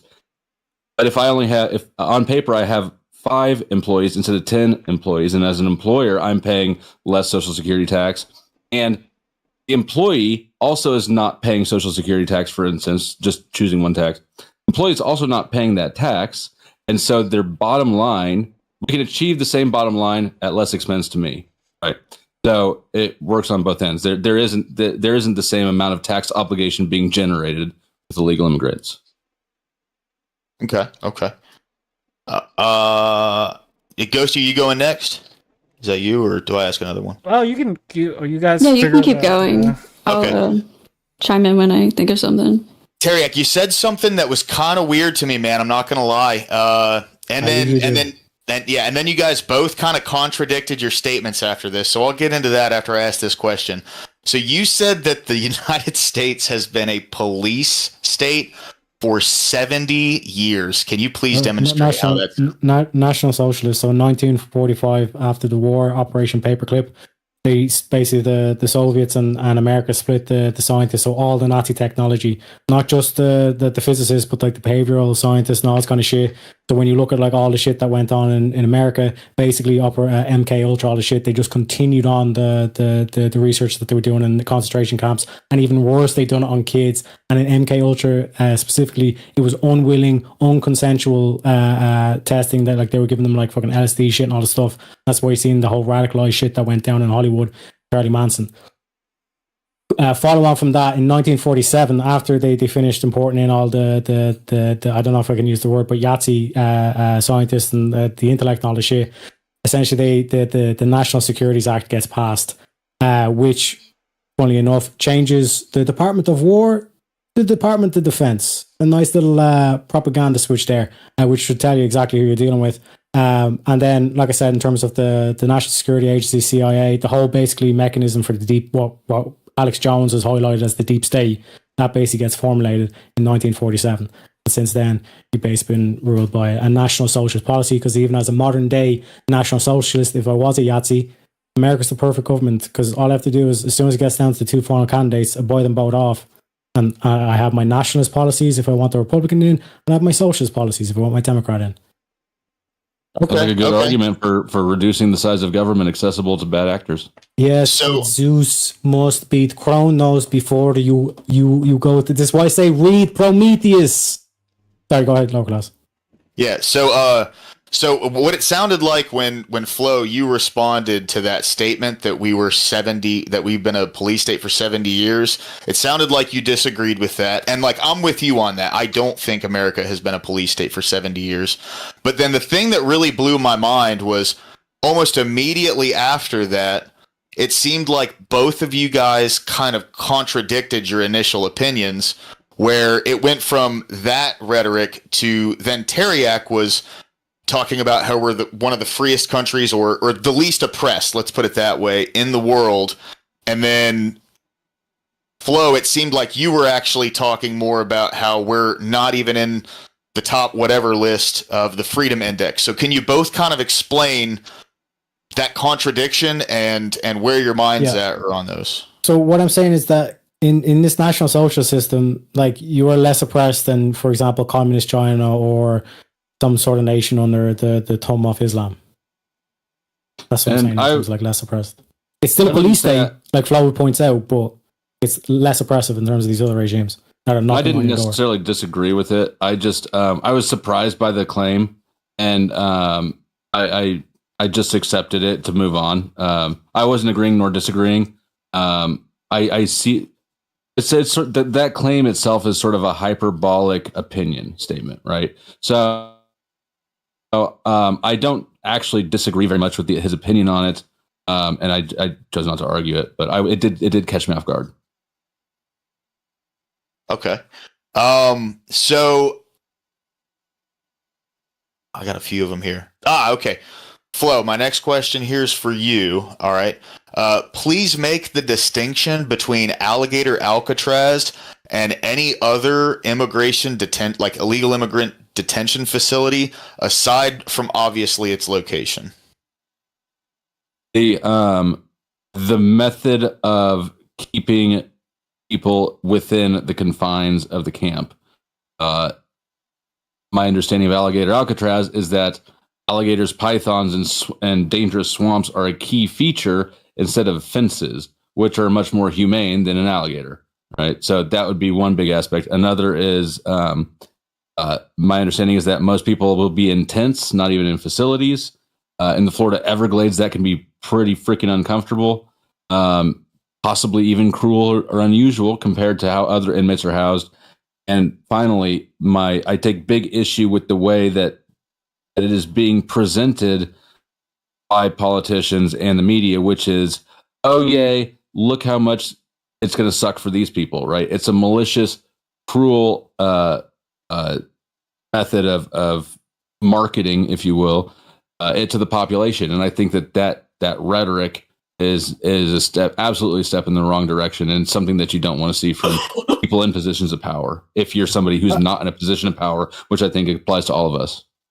And just to bolster Flo's point there, to point to the right wing, because like I said, I like to piss a lot of people off, Lowercast, and like I said, hold yourself accountable. In terms of the right wing, when that H-1B visa shit came down, and you seen a bunch of fucking like anti-Indian sentiment and all this kind of shit, like that should have been a warning sign to say, it's like, okay, maybe we need to make sure that we're coming at this correctly. We're suited, booted with our tie up, a sophisticated gentleman. Do you know what I mean?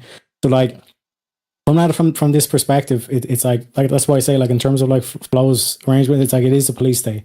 You know what I mean? Once you kind of like look at the bigger picture, that like and you follow the timeline. I mean, like, there's literally, yeah. Sorry, go ahead.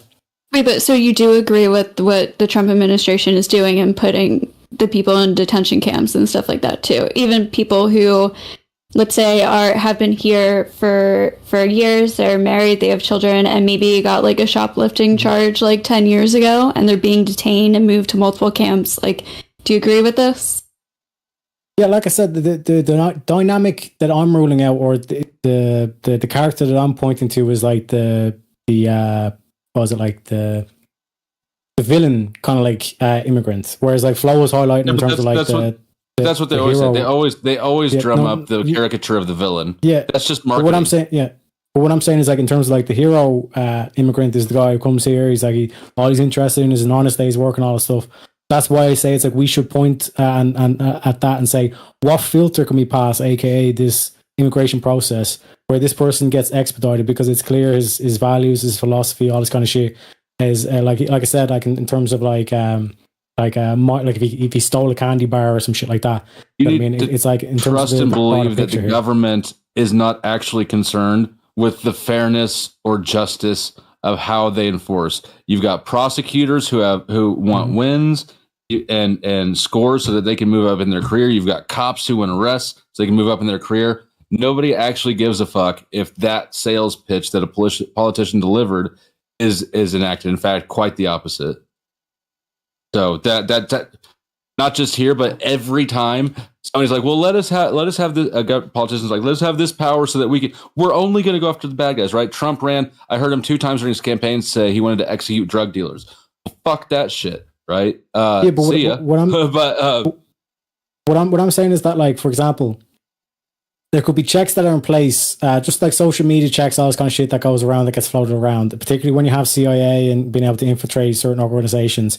And if you can tie those people to like who's actually coming through the border by a simple checking process, like even if it is as extreme as you want. But what I'm saying is that, like, that's my point.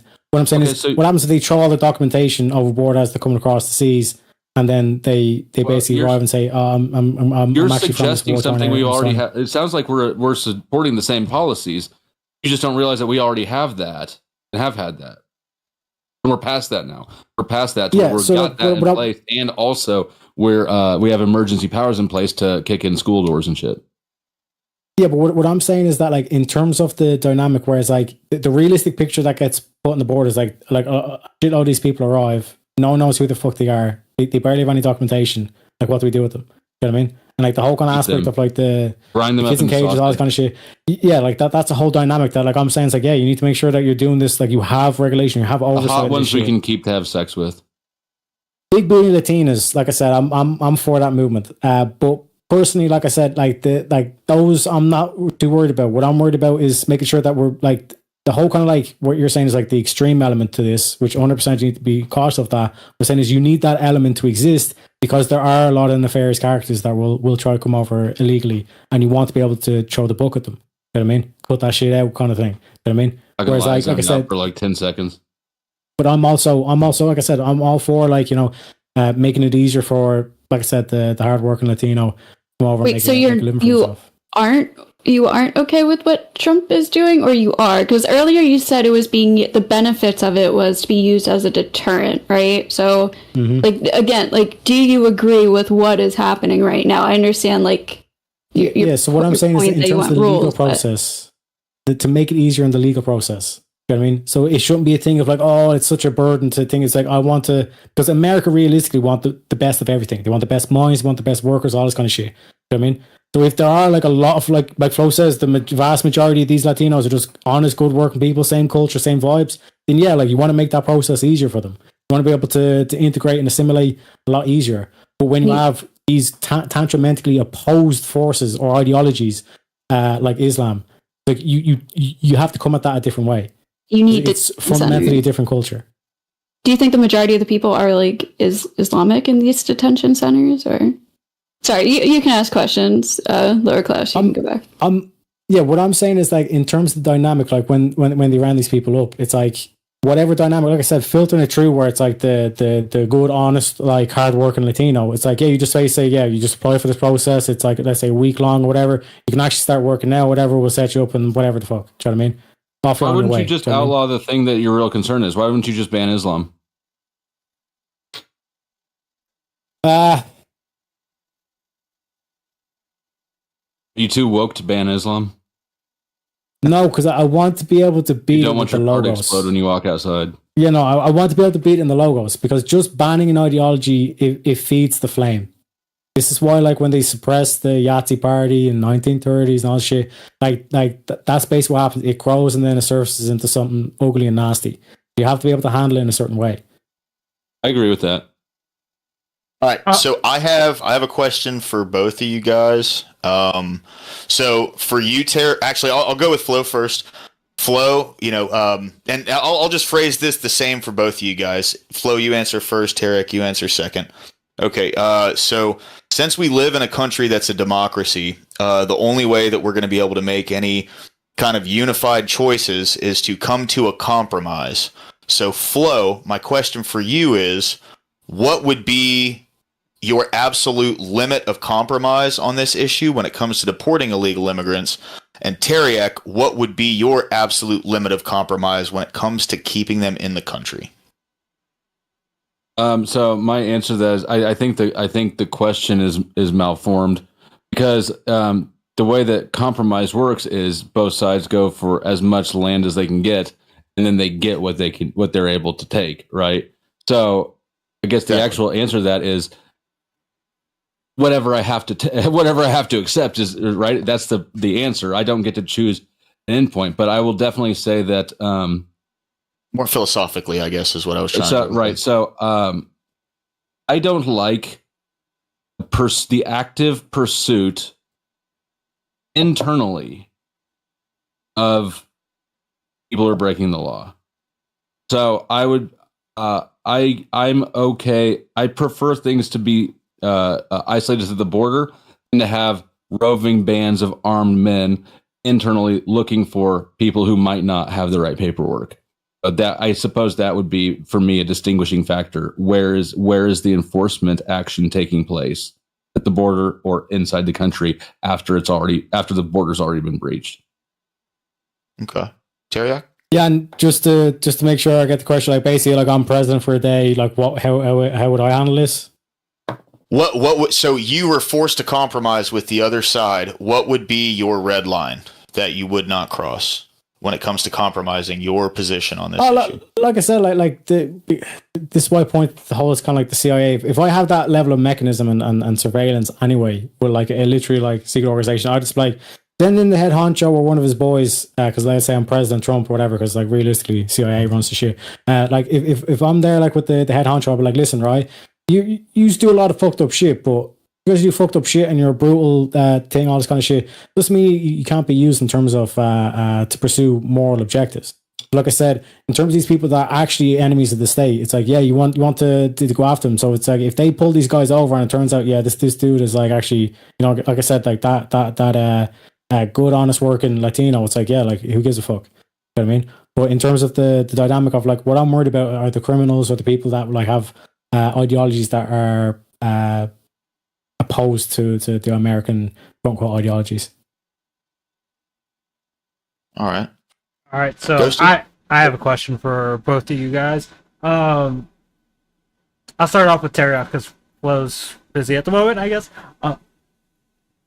Teriak, what separates this from like situations like where we see Catholics and Protestants having issues amongst themselves in the States? Like these ideals typically challenge themselves even in like aspects like this. So like what is the differentiation for you that would Islam would make in that situation?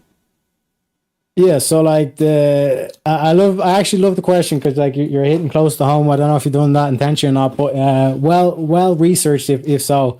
But like in terms of like, for example, the way Protestant Catholicism happens in the north is that like that schism's basically held for more so political reasons than like the religionist push is like a quote unquote like this is going to sound very bad towards like the Christian whatever, but it's fundamentally like a propaganda or like some sort of like ideology that keeps the group bound. And like you're saying, even in terms of like Christians, like compared to Islam, even the Catholicism versus Protestantism, it's very minor stuff in terms of like the actual rituals that take place, in terms of like the actual sermon on Sunday and all this kind of stuff. And fundamentally, there could be like core philosophicals, and probably Jay Dyer is pulling his hair out that it's like to even have the comparison between Catholics and Protestants, but he probably views them all Protestants anyway. But in terms of the dynamic, like I said, in terms of Islam is like, whereas with the Christians, what like they don't conquer by the sword in terms of like ideology. That they're not trying to interest in spreading the book or the word in terms of like the sword. That's like when it's the last time you've seen like a mass execution of like Islams in a public execution in I haven't seen that in a while, but this entire hemisphere was conquered under the authority of Pope. Yeah. But what I'm saying is like in terms of like the religion itself is just a mechanism to keep the people in place. Do you know what I mean? To manifest some sort of like cohesive like ethics, ideals, and all this kind of stuff that you should aim for and all this kind of shit. When you look at like the likes of Islam, yeah. When you look at the likes of Islam. No, it's not the same as Islam. Islam has been operating in much more hostile environments this entire time. If Christians were to engage in more hostile living circumstances, like we're already seeing a resurgence of the ortho bro phenomenon is entirely a reaction to. Yes, that's what I'm saying. Like this war is destined to happen. It's not destined. No, wars are destined to happen because that's humans. This one, I feel like you're viewing this one as something that's inevitable and destined. I guess that is the word you use. I don't think it is. It's just another manifestation of the constant turning of human ideals. All right. Yeah, go ahead. I was going to ask Flo a question, but if you have a closing thought for that.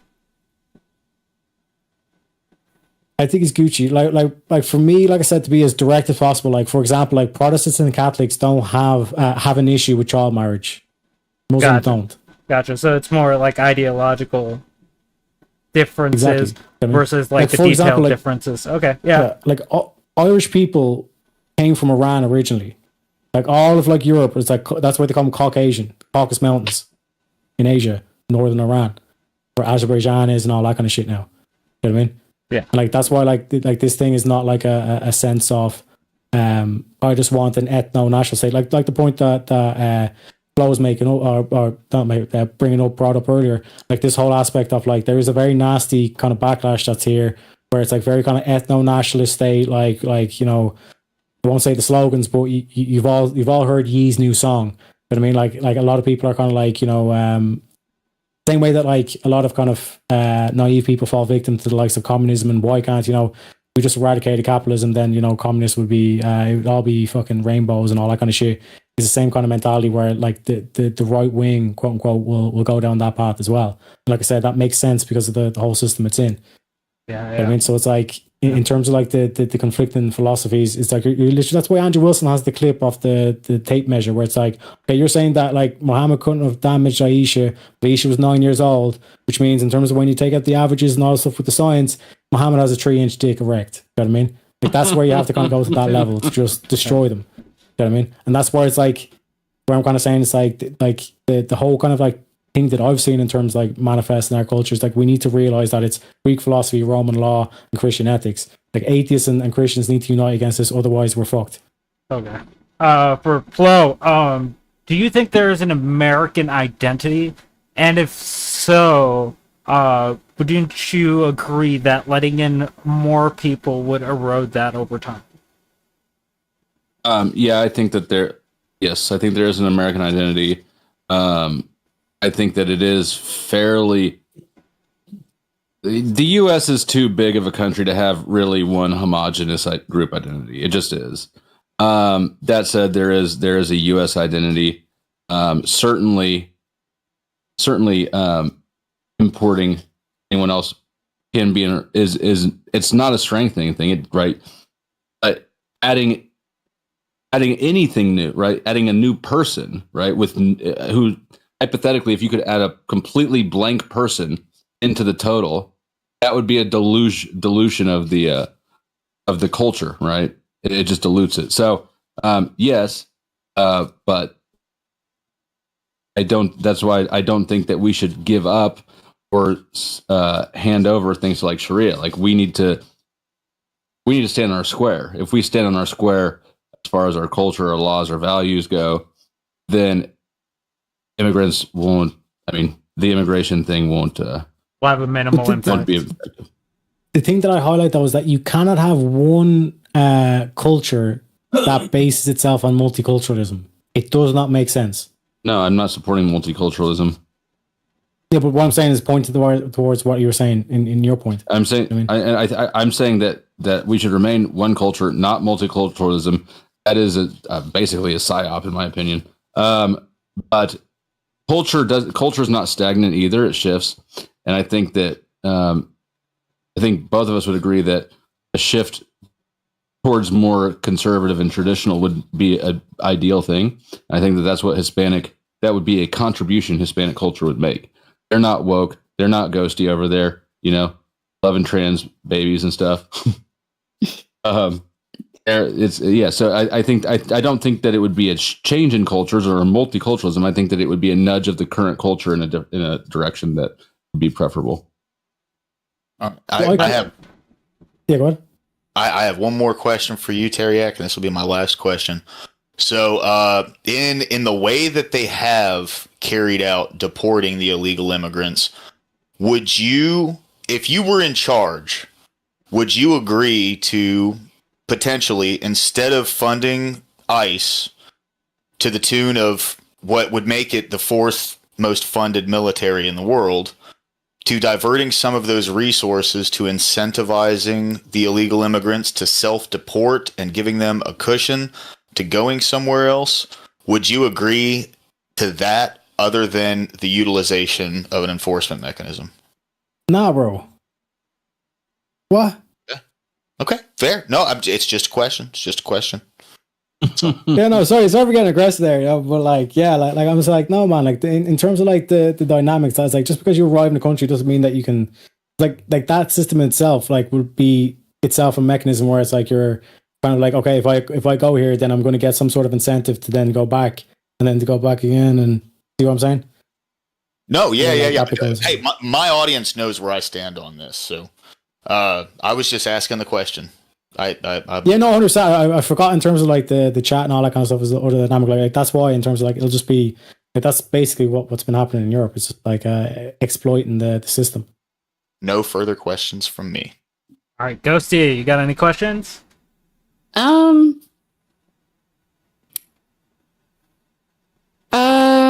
Maybe not. I mean, not really. Kind of just opinions at this point, I guess. I mean, opinions work. Okay.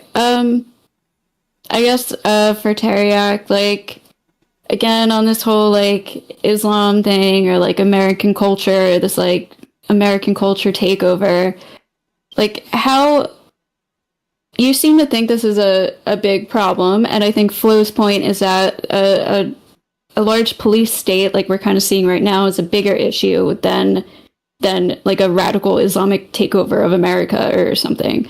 So how likely do you, or even communists, like how you pointed out, how likely or how big of an issue of this, like how big of an issue is this to the point where you think that people who hate America, don't agree with capitalism, scream death to the West, death to America, are trying to migrate here? Like, do you see what I mean? Do you see how that's kind of like a contradiction? Like, how do you have any data that supports that?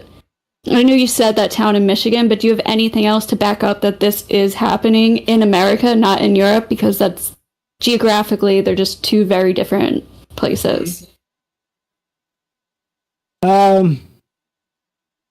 Like I'm not really sure in terms of like the evidence you want, but like I said, like I just highly the it's like Hamtramck, like I think I'm pronouncing that wrong, but it's like something like Hamtramck, Michigan. It's the same thing that's manifest or played out in Iran and how Iran fell to an Islamic regime. And like I'll even ask you as a feminist, do you want that to happen? You know what I mean? Because like the way they done it is they basically used the college students, like they fed them communism and all this kind of shit, and Viva Revolution, and then basically they overthrew the government, and then bye goes the communists. You know what I mean? So it's like it's this whole thing of like the whole like psyop phenomenon and all that kind of shit. That's basically like these propaganda campaigns that are coming in from outside influence. Like for example, you have like Nick Fuentes, who's getting all upset and crying on stream because the Islamic regime is going to be overthrown. Why is that not a good thing? Because when you think about America, like I said, it goes all the way back to like Greek philosophy, and not even say back to the Greco-Persian Empire, back to like the whole situation with Iran. And like what I envision for the Middle East is literally the reinstation of the Greco-Persian Empire. That's what I'd love to see in terms of that society, because it's secular, it's cultivating rational, like scientific technology. Do you know what I mean? But that's been a vision throughout all these societies across the West. It's been corrupted and it's decaying, and we need to fix it. But fundamentally, that's the underlying principle. That's why, like they say, Greek philosophy, Roman law, and Christian ethics. So you're using this more as a preventative measure rather than providing evidence that this is actively kind of happening now, but it's something that you are worried about happening in the future. So it's more of a preventative measure from it happening at all. I'd say it's almost like a necessity in a way that if you agree that you want to win wars, covert operations is going to be part of it. But when you understand what covert operations like the CIA mean, it means that you're saying that you want the government to lie to you. And like you sort of have to basically read between the lines to be able to read through the propaganda. And like I'd point towards like Quentin Tarantino, one of his great movies was Inglourious Bastards. And how does that ending scene goes?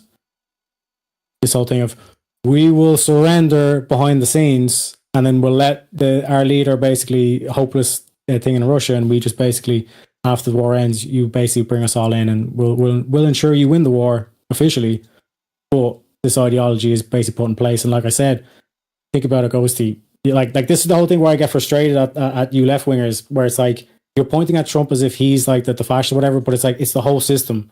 Republican is all the nationalist policies, Democrats are all the socialist policies. So what now? Where do we go from here? I would disagree, but we're gonna get to the end portion where we get our votes in, guys. So, 2 judges. Ghosty, you could start off.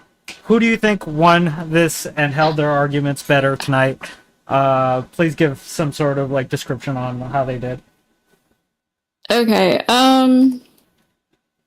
So my overview, I guess, is I think both of you, I kind of wish both of you provided more like data or just like factual points to just help support your argument. Flo, I understand you were saying that the economy benefits better, and Teriak kind of did concede that illegal immigration is better for the economy, but he didn't say that was a net benefit, but he did kind of concede that it was better for the economy. But I kind of wish he brought up like how we have super low unemployment rates, declining birth rates, like the need for workers, and showed more data for that, which you kind of didn't do. I feel like you spent more time arguing for why, like providing counter arguments and providing arguments for why it is a net benefit, even though I think you did get to it at the end a little bit better with the whole police state argument.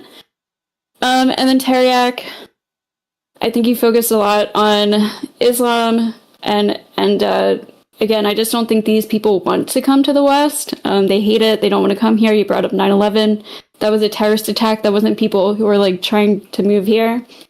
So you did bring up the problems in the UK with the Pakistani rape stats. I don't know how true that is. I'm taking your word for it, but you brought up that and the town in Michigan, so at least you had that for you. But I don't think you provided a good example of the American culture really changing in a severe enough way where we need to implement what Donald Trump is implementing right now, which is a large police state. So when I break down all the arguments, I think Flo gave a more practical reason for his argument. I think he won.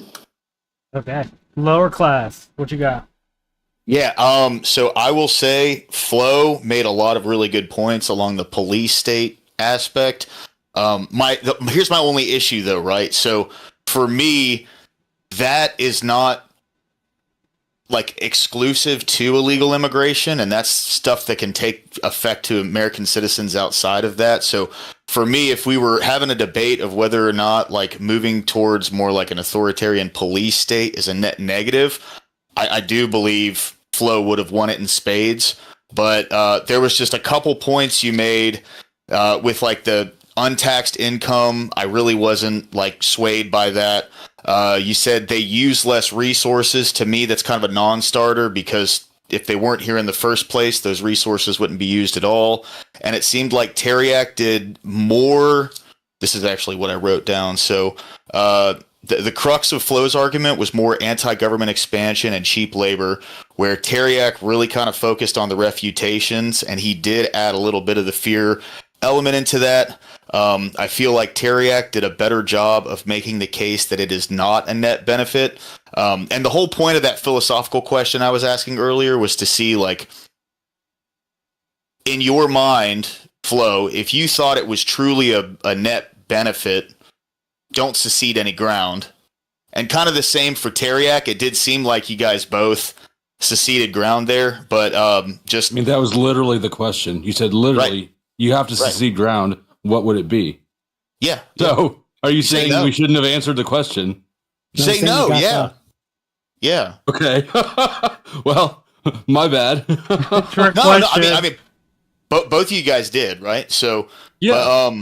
Yeah. So, I would say Teriak has my vote on this one, just on the basis of the prompt. We have a deadlock vote, so we are going to the mod for this one. I had them lock in their decision about 10 minutes ago, so here's the response. It's a hard one, but I'd have to give it to Flo, doing a better job of making his case, not so much on economic benefit, but overreach of the state. So, for this week's winner, we have Flo State as the winner of this Hornets Nest. I thought this was a really interesting one, guys. Like, I thought you both did fairly well. I enjoyed it. But, ultimately, we can only have one winner, so... also, if you guys want to plug stuff, now's the time to do it. So, I also put everyone's channels in the video, so just click on their names if you want to go sub up to these people. The 2 judges are in the description, and Flow State and Teriak are obviously in the title. So Yeah, we doing Thanks after for having us. or no, Or is just- oh. yeah, just closing off. Just Yeah, so no if you worries. have any closing Good debate, guys. statements. Thank you. Yeah, 100%. Thanks for hosting. Appreciate all because again, like there's actually like a surprising amount of effort there comes to like syncing people up and all this kind of stuff. Shout out to Flo for putting up a great argument. Like I said, I enjoyed the conversation regardless of the result. I think it's a win all around. And as they say, chat always wins as well. I just have one final question for you. Do you know what an Irish goodbye is?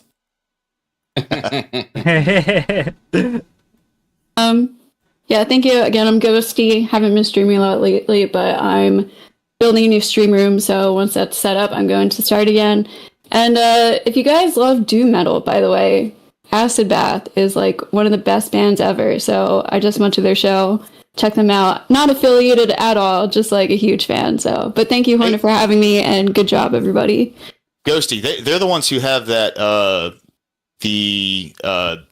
what's that old serial killer? Dr. Seuss. Oh yeah, the kite string pop, the clown dude on John it. Wayne Gacy. Yeah. Yeah. Yeah. That's good. That's a good band. They have that Yeah, on they're cover great. of their albums. Cool. Yeah. All right. Hey, thanks, guys. It was a pleasure. Flo, Yep. Lower Ghosty, class. Hornet. Give your shout out though to your channel. Oh yeah. I'm lower class. I'm a broke ass scrub. I make content online. Come by, check it out.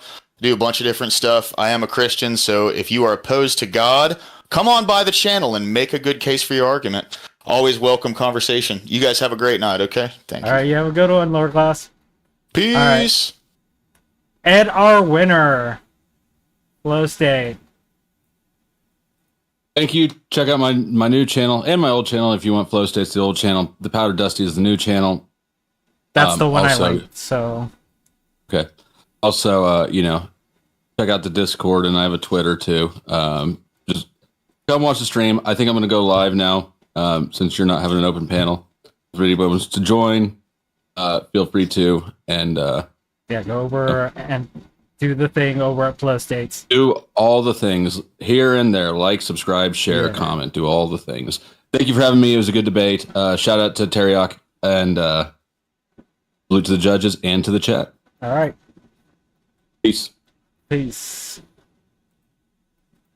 All right, guys, that concludes this episode of Hornets Nest. Thank you for coming. And, let me see if I can actually go grab that link for you guys. Give me a second. Oh, well, Lauren's got it. So, yeah. With that, we're going to be closing off the stream. Thank everyone for coming, and thanks to our 2 debaters and our judges. Always appreciate people coming onto the super small platform, because, not a big name over here, but I like having the conversations, and I like being in the middle, so it was kind of intuitive to do this kind of stuff. But thanks for coming, and with that, I'm just going to end the show.